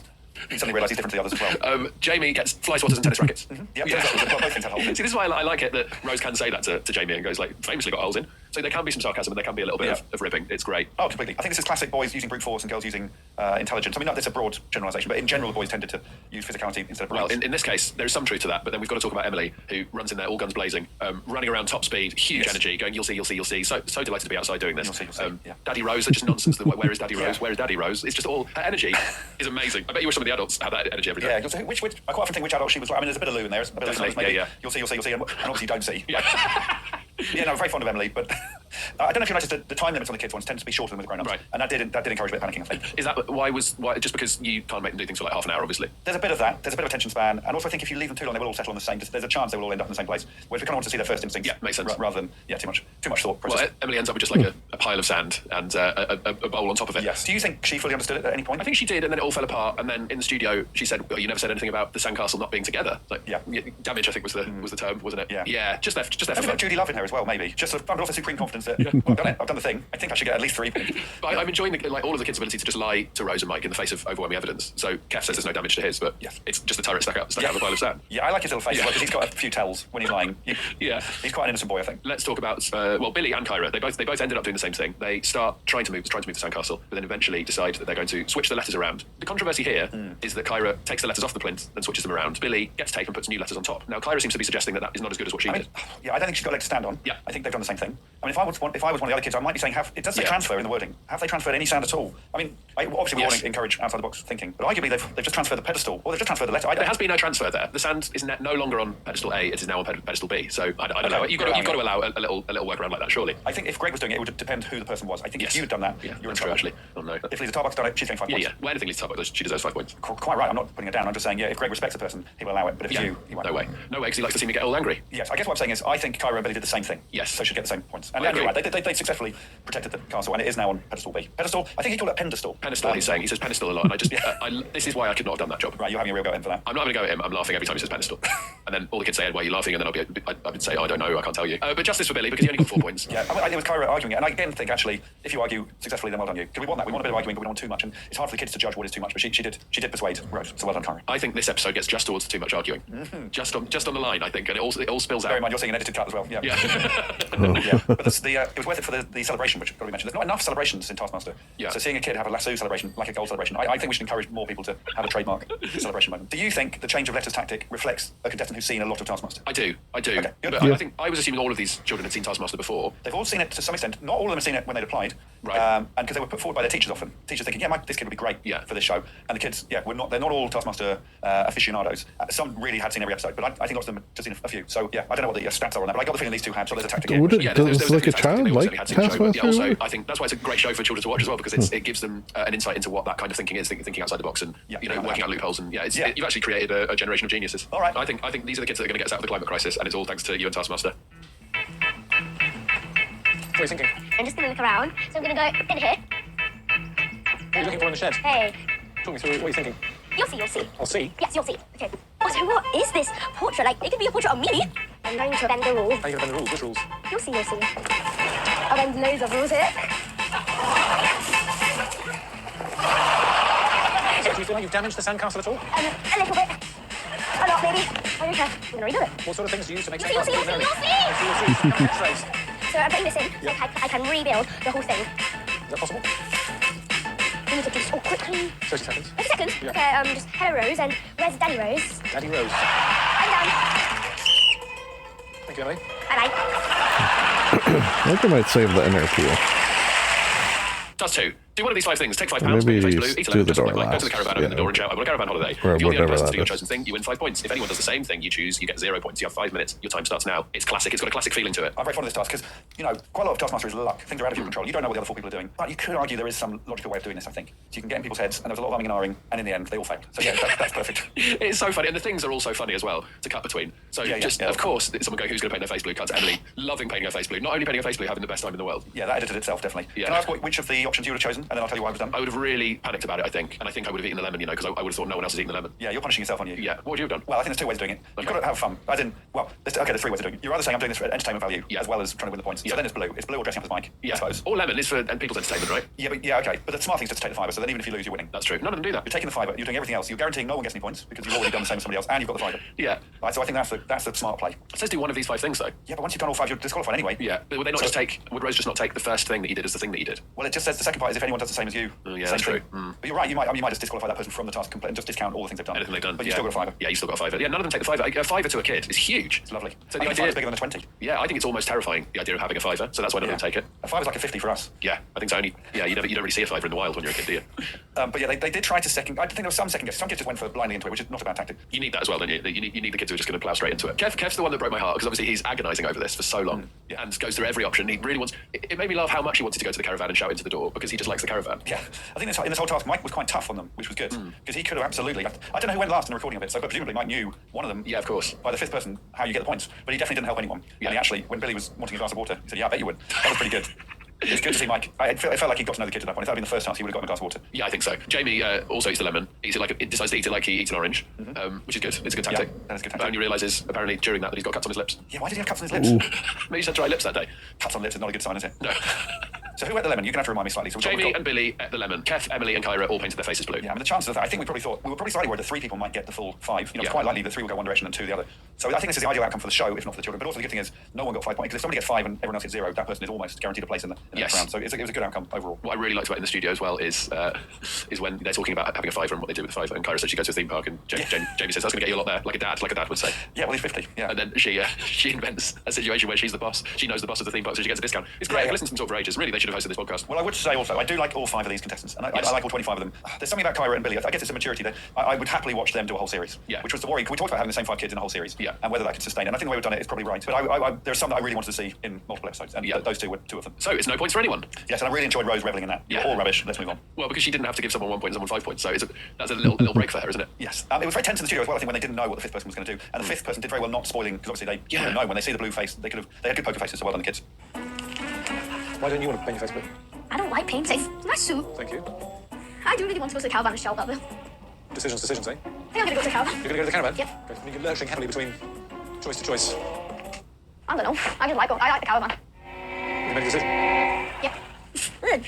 Am I blue?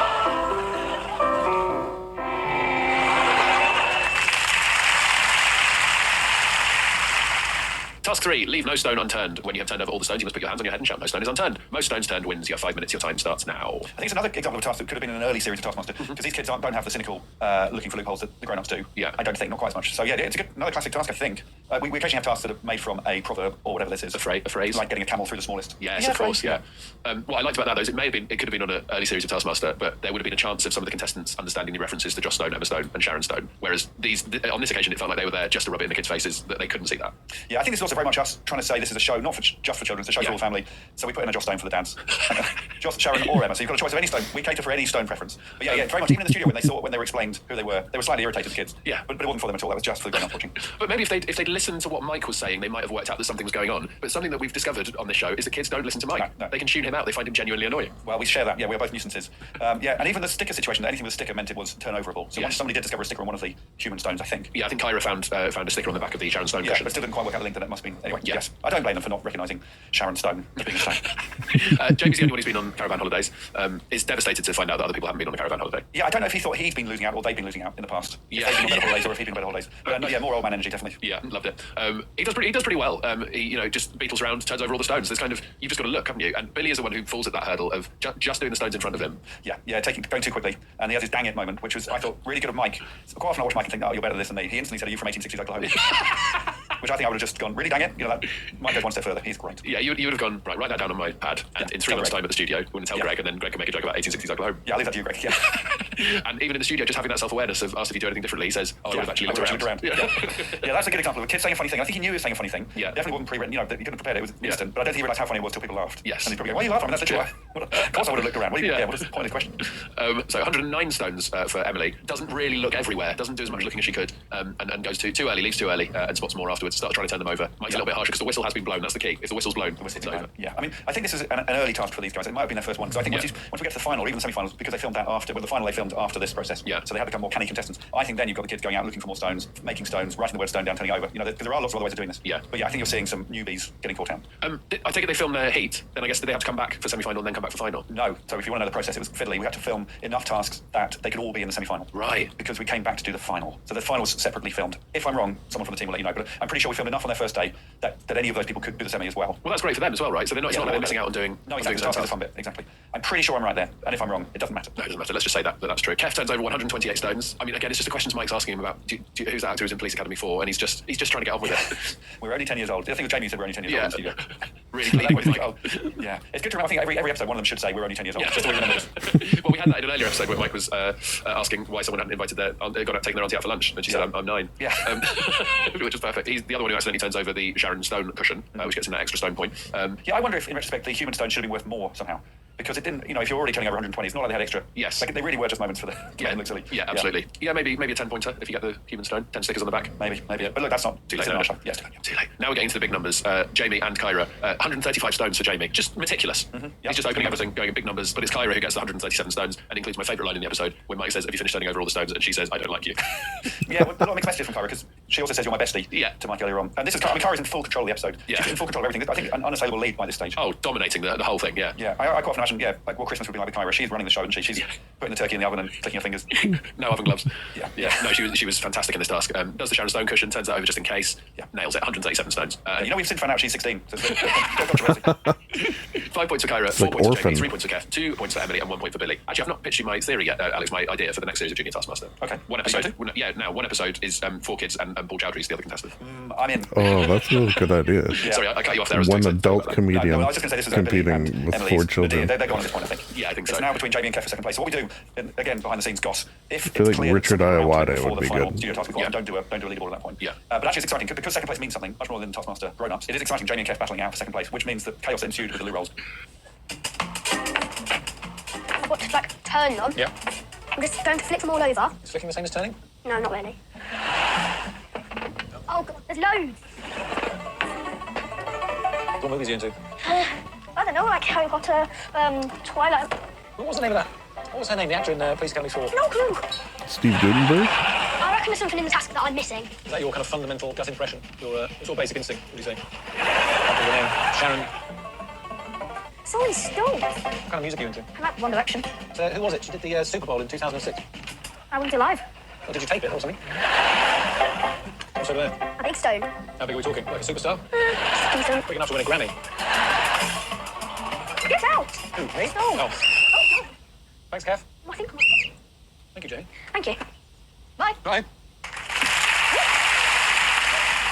The live task, of course, is snap the toilet rolls into a tower. When Mike honks his horn, you must move down 2 spaces to the left. Mike will honk his horn 5 times. Tallest tower on Mike's final whistle wins. So this is a weird one, isn't it? Because I don't know how I would interpret this one. I'd be confused as to what tactic to take, because you're moving in front of towers that aren't your own, but is your tower the one that you're in front of when the whistle blows? Yeah, I thought about this a lot. We did think about it a lot beforehand. I think the only thing we might have done differently is put screens up. So sometimes we put screens up between the contestants so they can't see what the other person's doing. Yeah. And this one definitely, as soon as one person lost their mind, build it. But yeah, I think if you want to be really tactical, the only building moment that matters is the final one. Yes. You're all going to end up where you started. So really what you want to do is scupper all the other towers, probably get rid of all the loo roll. Yeah. On each tower, so you end up at the only place with loo rolls, I suppose. But I don't think they worked out they were going to end up in the right place. They didn't all end up in the right place because it was all so chaotic. I think this would be the one that when you first sat down and go, I think we should do Junior Taskmaster, if someone said, all right, we're going to take one task from the future of the show and show it to you, you might have gone, well, I'm not sure it's going to work. So in the gallery, there were there's a lot of people going, what are we going to do? We're going to have to do it again. I do We never remember. do Junior Task twice, It was a little- what you get. And I think we just realised that might have happened with the grown-ups too. Oh, it almost certainly would have done, yeah. And there was nothing wrong with the tactics, really. No, it sort of made sense, because it does end up with, someone's got 6 rolls, someone's got 4 rolls. It ends up how it would have done. It just, the way it gets there is like that scene in Scum, where they throw everything into the middle of the dining hall. Yeah. And it was very funny. They had fun, and they were children, Yes. which is what the show's all about. But yeah, there were lots of concerned looks. Like, does someone have to step in here? But they didn't step in. It's Billy who starts it, and I'm going to use this phrase from now on. He says, I know a trick, and then he throws the toilet roll at someone else's tower, and it actually hits Jamie in the side of the face that first one he throws. I know a trick. It's like a food fight. You should have food fights when you're kids. Yeah. Even though, as a parent, it's the most. I'm not encouraging it in my house, but if it happens in somebody else's house, I think, brilliant. Will you get They're involved just being kids. for a start? I can absolutely imagine you in the middle of a Good. food fight. Well, we're going out for dinner quite soon, Ed. We are. Food fight? We should start a food fight, absolutely. Oh, I'm so up for that. Yeah, this is the second task where I think Rose had to sort of use her Taskmaster's prerogative of just going, I'm ignoring the fact that some of you didn't end up in the right place. Yes. In the previous one, we had the no stone unturned, hands on head rule. Yeah. Which she sort of rightly said, I'm going to ignore that. That's fine. Because I think that is the job of the Taskmaster sometimes is to have a bit of common sense. So yes, she rightly said that Emily won. Also, that was a tricky one in terms of because there is a time limit. So why would you not keep trying to do the stones until the time's up? Well, I think it was just there to catch kids out potentially, which maybe wouldn't mind. So yeah. Yeah, it's always good to build something in to catch the kids out and disqualify them, I think. Yeah. There are so many times I think, thank God, this isn't a legally binding show. If they were playing for money, we'd have to adhere to all these rules religiously. And I'm very glad we don't. It was chaos, but it was a lot of fun to watch. Like you said, the kids want to chuck some toilet rolls around. It's much more disgraceful when the adults do things like that. Yes. Can I say also, when I hear feedback about the show, it's mainly everyone saying, I'm really glad the kids are kids. They're normal kids, they're ordinary kids. They're special, but they're also, you can imagine them in any town centre. But this was definitely an example of kids just really not thinking, just chucking toilet roll. Absolutely. Yeah, it's brilliant. And the way it all comes together means that Emily gets 5 points, which are much needed 5 points for Emily. Yeah. You just need a little victory sometimes. Yeah. She hasn't won the episode, but she's won that task. 4 points for Kyra, 3 points for Kev, 3 points for Jamie, and 1 point for Billy. Meaning it's 8 points for Billy, 9 points for Emily, 12 points for Kev, 13 points to Jamie, putting him through to the semi-final, and 19 points for Kyra. Kyra. Yeah. I mean, I did feel for Kev because he didn't get upset at all, but he was so close. Yeah. And he has got a slightly vulnerable face where I thought, you could read it on it that he would have loved to have got through and he was that close. And, you're looking back at if I'd just done something different with a flipper or whatever it is. Yeah. But they all handled it well and represented themselves well. So absolutely. Billy came Yeah, I think I can only remember like one time where it could look like Alex, maybe they were before going we to let cry. you go, we've got 2 things to talk about. Okay. The Taskmaster Live experience has been extended by 4 weeks. It has, which is great. So it will now get up to and including February half term for parents out there because it's lovely and busy some of the time, like the weekends and the Christmas holidays, it will be round.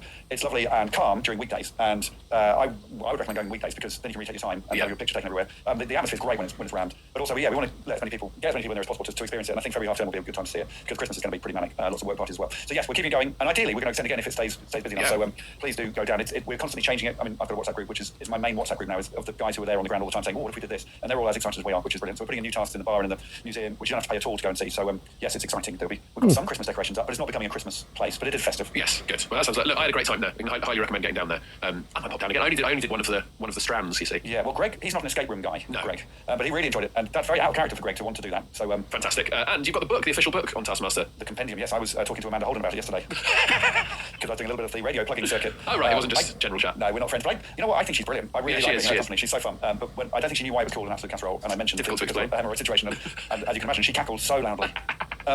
Jack Bernhard wrote, I would say 2/3 of it, and I wrote a third of it. And I had to record an audiobook with Jack, which was really fun, because I like recording audiobooks. Yeah. Jack was very apprehensive about it. Great, well, I can't wait to listen to that. Yeah, the audiobook's really good. No, I think we've been wanting to do it for a while. It always probably looks like a bit of a Christmas stocking tie-in type thing, but it's really weighty. It's got those nice colour pages in the middle. You know when you get a book and they've got pictures in the middle. I love that. So it's great. So yes, I've seen some bits from it, and it's a lot of work's gone into it. I think it is a really good Christmas present. It's not a stocking filler, but it's a really good Christmas present. Yeah, and I also think, though, for the 100 contestants who've been on the show, to look up your name in the appendix and then find the corresponding page number, that must be fun. And like you're in a reference book. Because I've always wanted that to find So 100 copies right there. You must have loads of numbers after your name, though, in the Taskmaster book. Oh, I've not done that. I've got a copy here. Does the author put their own name in the index? Good question. I've gone for appendix. You're right. Index is better. Here we go. I'm going to look how many references you've got, if that's all right. Please. Campbell, E. Oh, you got loads. Yeah. Campbell, Ed, 26, 43, 146, 149, 150, 212, 226, 236, 240, 241, 243, 244, 291, and then longest and worst task attempt ever, page 125. I think that might be, Ryland Clark's only got one reference. No, Ryland. Oh, I've got loads more. I've got birthplace, erotic fan fiction, fish puns, gets annoyed. Yeah, there's a lot for me. Nudity, page 175. That doesn't annoy me, Alex, necessarily, because you are on it quite a lot, I'd say. Yeah, if it was the other way around, that'd be bad. I'm just going to look up Davis. Is that all right? Yeah. Yeah, there's a lot. Birthplace, hatred of football, Mad Helmet Murder again. I mean, if you like the show, you will really like the book. And if you don't, it's pretty confusing. That's also fantastic. if you flip this, there's a flip thing with a. I don't know if you can see that task down. Yeah, little drawing, little flip book. Yeah, in a nod to a task from Bob Mortimer's series. So yeah, it's pretty lovingly put together. Both of those things, the tickets for the live experience and the brand new book, are available from taskmaster.tv. Now, Alex, obviously we always ask our guests on the Taskmaster podcast to rate their experience on the podcast between 1 and 5 points. Let's hear your points, please. Well, Ed, I think this time we should both get 5 points. We should share 5. Okay. Because I do think Billy was slightly hard done by with the moving the numbers across. So I think to reflect that, we both get 5 points. Yes, that sounds lovely. Thank you very much. What a lovely way to end it. And Alex, of course, you're welcome to come back on the podcast anytime, because you're technically the boss, I guess. I don't think technically I am. I think John Thoday is technically the boss. Oh, yes. Well, John Thoday would love you to come back at your convenience. Thank you. Thank you, Ed. It's been a pleasure. See you at dinner. Don't wear your favourite shirt. Oh, yeah, see you at dinner.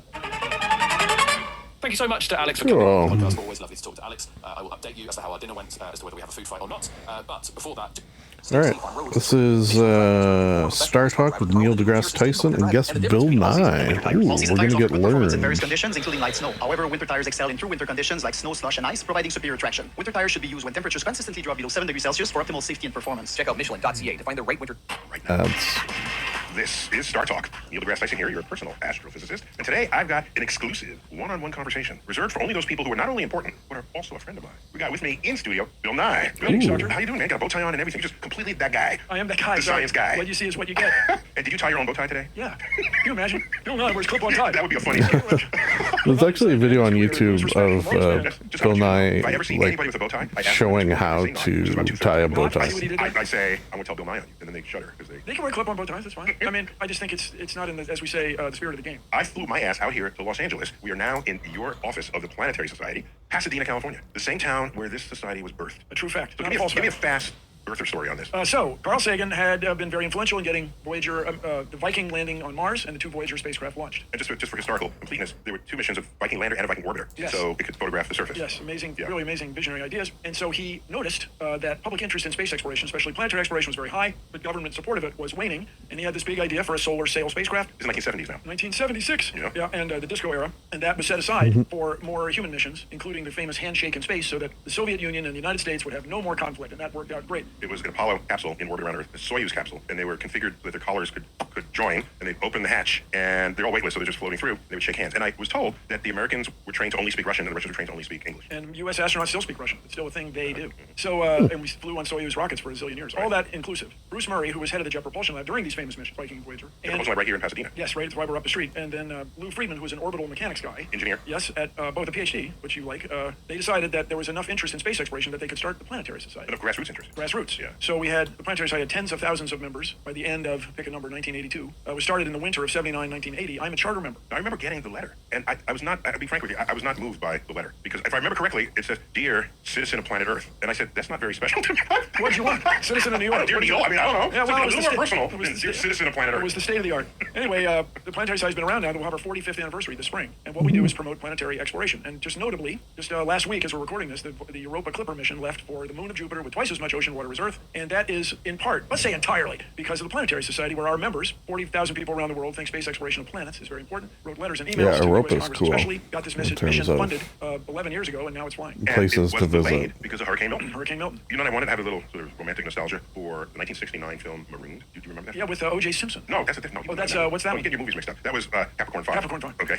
Capricorn 5 or Capricorn 1? Oh, maybe Capricorn 1. Yeah, okay, yeah. okay. Anyway, this is Marooned, where Marooned, retro rockets don't fire, and so they they can't get out of orbit. Yeah. Right. But they have a rescue ship to go rescue them, but they can't launch because a hurricane is coming through Cape Canaveral. Those were the days. Okay. And I remember as a kid, it was like, hurricane, that's pretty artificial. yeah. And I realized, storytelling. Yeah, it's Florida. Yeah. This was not a weird fact to put into your story. And so then some clever meteorologist said, hey, Neil, the eye of the hurricane is going to go over the launch pad. Have you ever been in an eye of a hurricane? I'm told it's really eerie. It's weird. Yeah, I was at Hurricane Agnes in the early 1970s. Came over, and all of a sudden it's a clear sky for a little while. And I'm told there are birds that get trapped. So it was weird to see like the dirty part versus thousands of miles like how different they It look. would have been cool had they launched the Europa Clipper in the eye there. That would have been a risky set of businesses because the window was big enough. I should get the screenshot. Well, not just that. Just keep in mind, everybody, humans have to be there to launch the thing. Like people have to go home. They have to secure. They've got to screw And I plywood to the could put windows. the title on that wall. Yeah, look You at need to that. push the button and look at all the fuel lines and liquid oxygen connections and all that. That there's a lot more to it. When we talk about spacecraft, we remind everybody there are a tremendous number of assets and investments in the infrastructure on the ground. Back to you. Has the mission statement changed over the decades? Very little, but it's succinct now. Okay. We're the world's largest independent space interest organization advancing space science and exploration so that citizens of Earth will be empowered to know the cosmos and our place within it. That's really catchy. You know?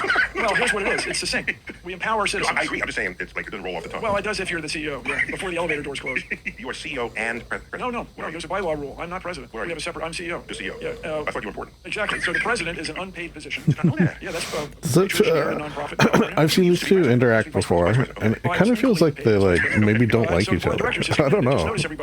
Or they're just maybe they're friends and they like they're ribbing each other. She's a principal investigator, a PI on. And our vice president, Heidi Hemmel, is one of the 20 most influential women astronomers in history. Brittany Schmidt is driving around submarines under the ice in Antarctica to prepare to go under the ice on Europa and Titan, or Enceladus, I was joking, Enceladus. And, one of the moons of Saturn. Another icy moon. Icy moon. Yeah. And so everybody, if you have ocean water for 4.5 billion years, is there something alive? That happened here on Earth. Yeah. One of the defining missions of the 1970s was the Voyager. Oh, it still defines people. Here's the Voyager. I don't know if it's wide enough to see, but there's a replica of the record. So this defined a generation of hope for our future space exploration. And Carl Sagan was particularly There's a visible. good documentary on Voyager. Yes. Yeah. Has it changed over the decades? And I ask that because if I remember correctly, because I used to serve on the board of the Planetary Society, and I cherish those years because it's where I met you, and it's where I met Andrea, Carl Sagan's widow. Yes. I did not know either. I might have met her once or something. We didn't know each other until we were both on the board. So these are important connections to be made. This is what we do. We connect people with the passion, beauty, and joy. The PB&J. PB&J, loving it. That's a Bill Nyeism. PB&J. Yeah, but it is. Yeah, but it's really caught on in science education.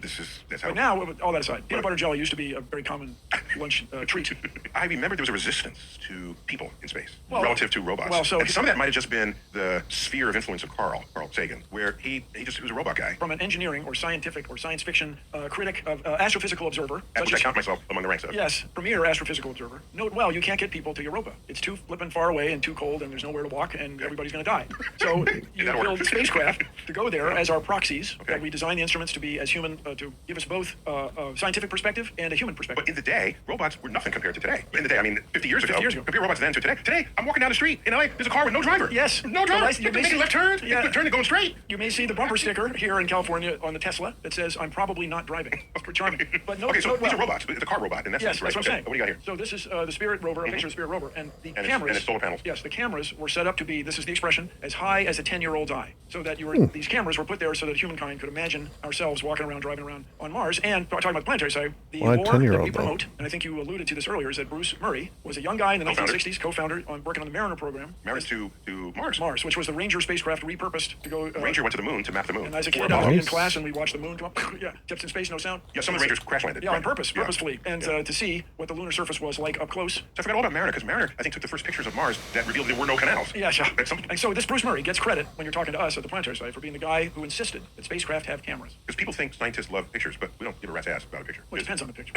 No, what I mean is, there's much less science in a photo than the public is led to believe. Yeah, well, we get chart recorders, we got Geiger counters, magnetometers, we got spectra. We got a lot of spectra. optical. Give me spectra over photo any day.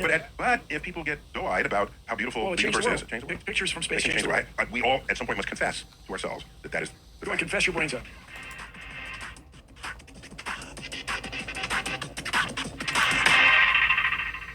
Greetings, Star Talkians, Star Talksters, Star Talklings. You know, space exploration is not guaranteed. It needs your support. That's why we have the Planetary Society. We are the world's largest non-profit space advocacy organization connecting you with the grand adventure of exploring the cosmos. Become a member today. Check out planetary.org/StarTalk. Stay safe on roads this winter. Michelin driving. I wonder what you like car driver get when you're a will member, share other systems of than your the driving and extra precautions you should make. satisfaction of Always being clear snow and one. ice from your vehicle for better visibility. Always drive with two hands on the wheel and avoid lane changes in slushy conditions. Brake gradually and avoid sudden stops, especially in turns. Check out Michelin.ca to find the right winter tire for your vehicle today. Yeah, so I think I'm gonna do this last, whenever that, If we want to credit whatever back it to is. some of these founding fathers, Let's do the I think outline Carl Sagan was the first. first scientist in his writings and his, in his appearances on television, and to put you, just a regular person, citizen of Earth. You became a participant on that frontier. It was no longer let them go do everything and they'll report back later. No. Or spend some tax dollars on this. It probably doesn't have anything to do with you. That's Right, not right, his right. It all has jam. something to do with you, yeah. Everything you are part of this great process of discovery, this adventure. And Bruce Murray used to talk about the unknown horizon. Why are you guys sending spacecraft out to these extraordinary distant places? What are you going to find? We don't know what we're going to find. That's why we're sending the spacecraft. I think it's Einstein that's famously said, research is what I'm doing when I don't know what I'm doing. That sounds good. Yeah, it's And completely. Isaac Asimov, science doesn't begin with a hypothesis. It begins with, oh, that's funny. Oh, no, you got that wrong. Oh, help me out. Yeah, he said, very few scientific discoveries, if any, ever begin with eureka. That's funny. That's funny. Yeah. So we explore the planets. So another thing I credit the Planetary Society for, and its philosophies and its outlook, is turning objects in space into worlds. World is a great word. When you use the word world, it's no longer a detached object from your imagination. It really gets you here. You got it, man. You hit the, no, Neil, that's absolutely That's- right. I don't know anyone else any other Organization. or worldview that made that such an important point. Right on. So you guys, you should join the Planetary Society.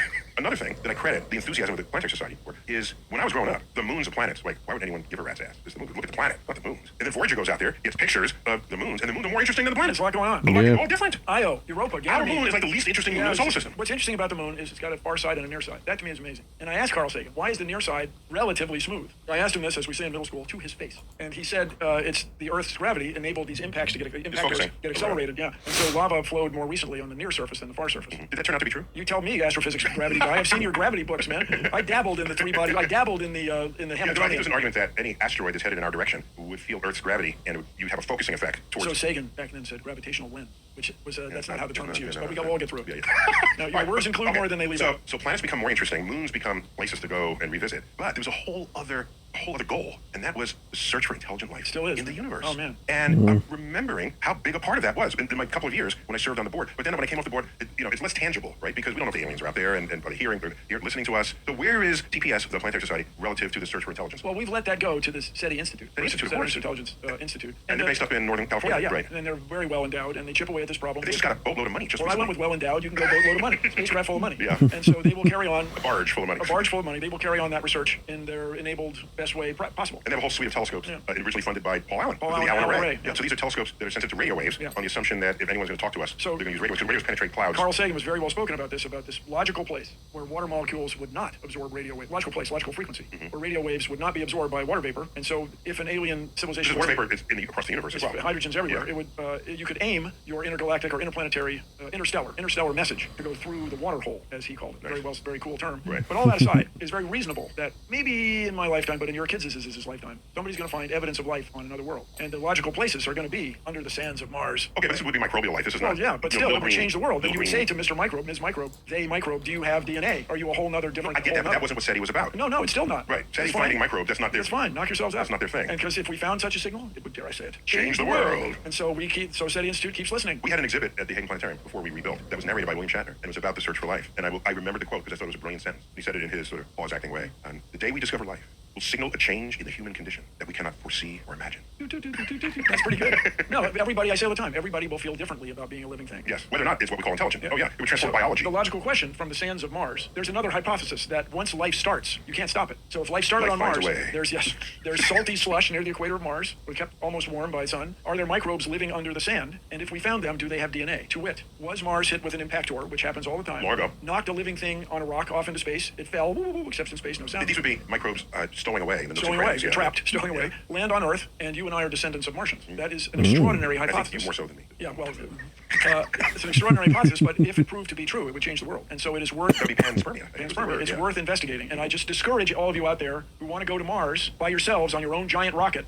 Just don't go to the same places. The same places that are interesting to you maybe are very likely the same places that are interesting to people studying astrobiology. That's just for anybody who happened to... Just anybody who happened to used to be on the board of the Planetary Society before he or she was being sued by the Securities and Exchange Commission and is trying some political tactic to try to get a pardon someday. If you're that person, consider doing be it. any one of a number of people, for sure. Yes, there's nothing specific So there. in the Viking missions, famously, the rocks came back, those pictures depicted the Martian sky as blue, and the rocks were too pink. And it took them, I was at the 30th anniversary of this thing, and these guys were talking about it. It took them about a day and a half to realize that the cameras had been calibrated on Earth, and the pictures needed to be recalibrated. So they found, intuitively, that if you look at the shadow, you can infer the color of the sky. So those of you out there who haven't sat through this, go outside on a sunny day. If you're in Ithaca, New York, where I went to college, there is a sunny day scheduled in the next 10 years. Yes, yeah. Then you make a shadow on something white, like my shirt would be good, and you'll see the shadow is gray, to be sure, but it's also ever so slightly light blue. And that's because the sun is not the only source of light here on Earth's surface. The sky is a source of light.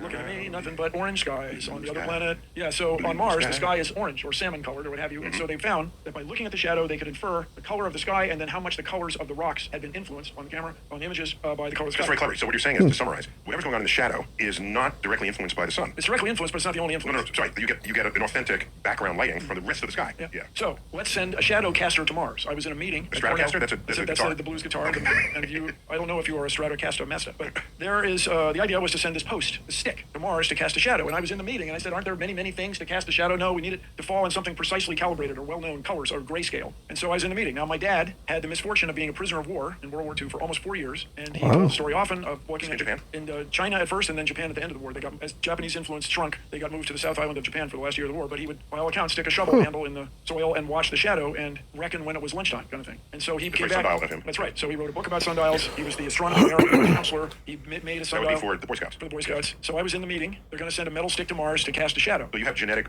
I'm just jumping out of my chair. You guys, we got to make that into a sundial. Okay, I'm glad you didn't put a shovel here. So they were all looking at me like, dude, it's the space program. Bill, I see you're wearing a watch. No, come on. It'll be like people who speak Klingon, except it'll be real. Mars 2004, 2 worlds, 1 sun. That's so Lou Friedman, one of our founders, came up with that. We were having dinner at a place that's now, it was Louise Trattoria. Now it's a Cheesecake Factory. But he said, 1 sun, 2 worlds. In a few seconds, we all went, no, 2 worlds, 1 sun. That's really inspirational. Light, shadows on Mars are cast by the same life-giving star as shadows on Earth. Now, wait, there's more. On the edge, around the dial, is a message to the future. We built this instrument in 2003, arrived here in 2004 to study the Martian environment, look for what signs of water and life. And on the last of the 4 panels... What is it? Is it in Braille? What is it's it? in younger person's font. Yeah. Okay. It says, on the last of the 4, it says, to those who visit here, we wish a safe journey and the joy of discovery. And it's written in English because, of course, aliens read English. Well, English, no, it's written for humans. So other humans who Yeah, English is the language of aviation, even now. And so... And aviation, too. Yeah, aviation, yeah. So it's optimistic. People are going to be there, and they're going to go up to that thing and look at it and think about the way we go up to the Plymouth Rock. The way we go up to what have you. Yes, right. a pyramid, a Machu Picchu. We go up and go, wow, that's an extraordinary thing humans before us did. And it's optimistic, and it has the joy of discovery. And that has become PB&J, Passion Meat and Joy, J-O-D, Joy of Discovery. That's become a phrase with me and the staff. I like it.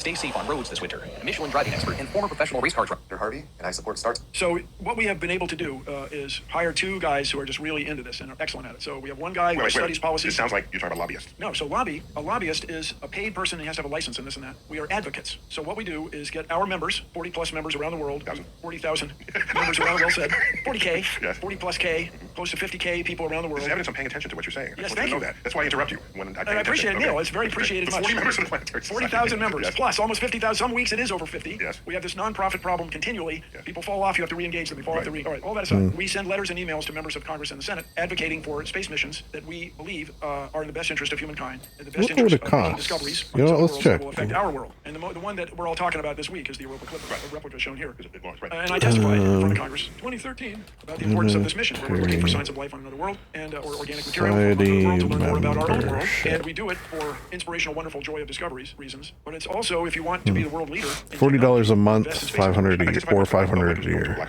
Well, that's a black hole. See what he did there? But I wasn't representing a whole organization as you are. Well, that's what I say. It's a different force. I mean, I'm one voice, and my voice is not irrelevant. it's funny because like that and the T-shirt that I looked up. These are things like, you know, if I had unlimited money, When I testified, I'm just Neil talking to Congress. that's the sort of thing I'd like to do. That's what they said to everybody. Like, I'm in the Planetary Society.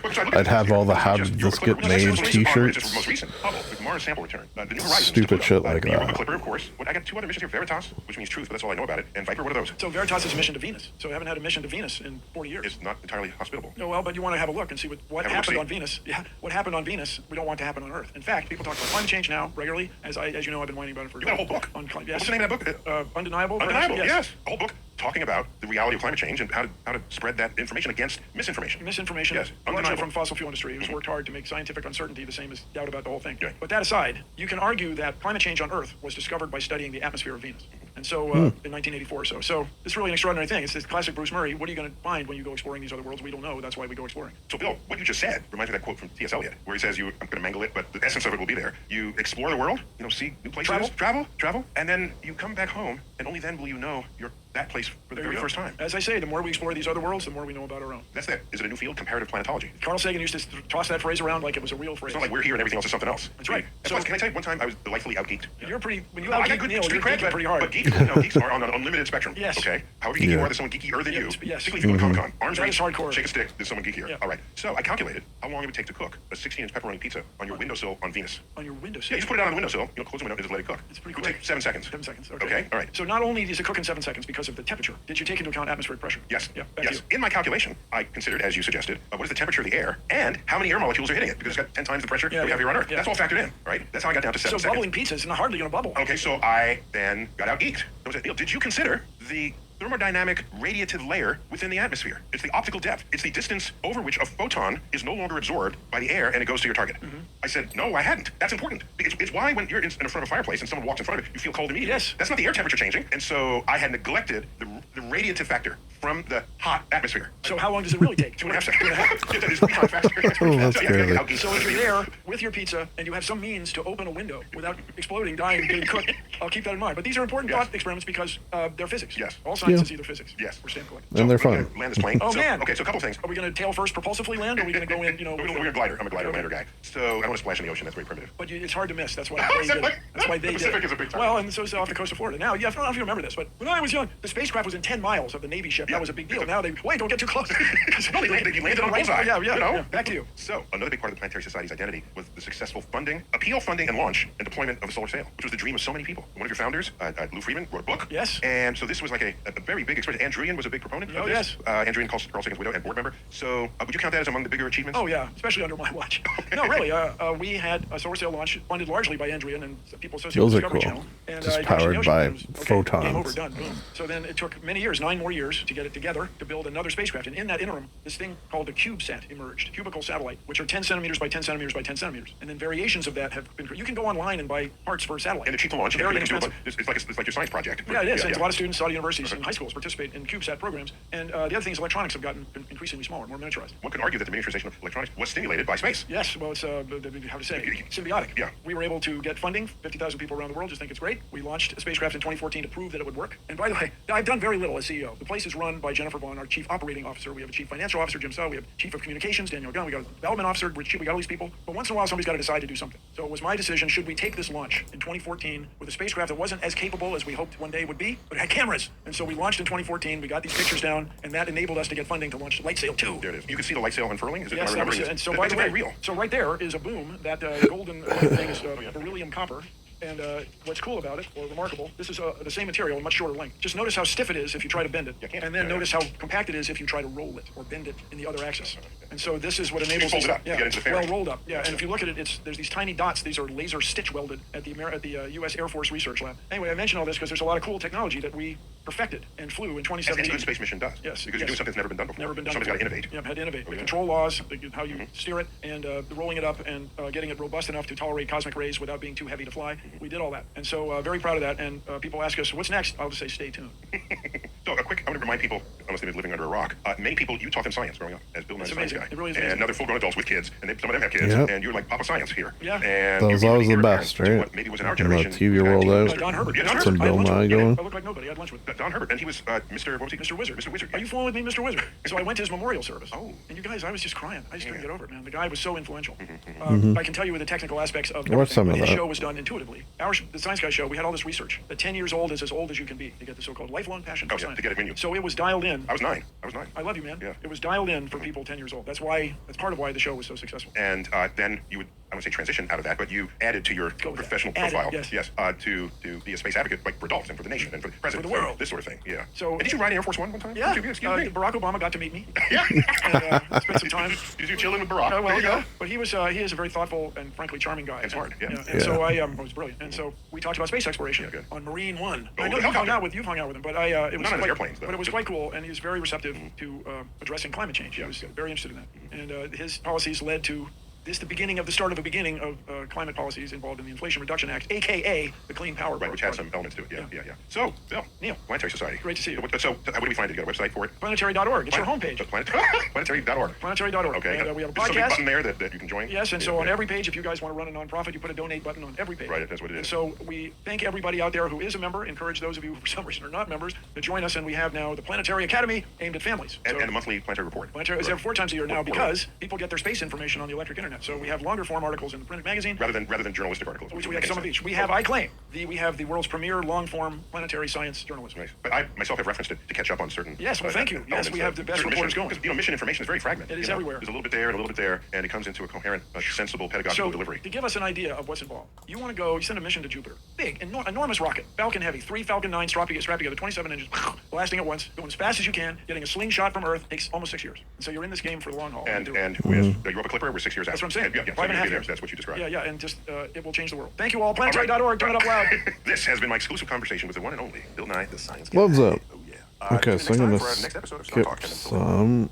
skip some Star Trek, the next conversations. I'll skip those just because it's sort of more serialized. We'll go to Off Menu with James Acaster, who we've already heard, guest Rose Matafeo. I like that.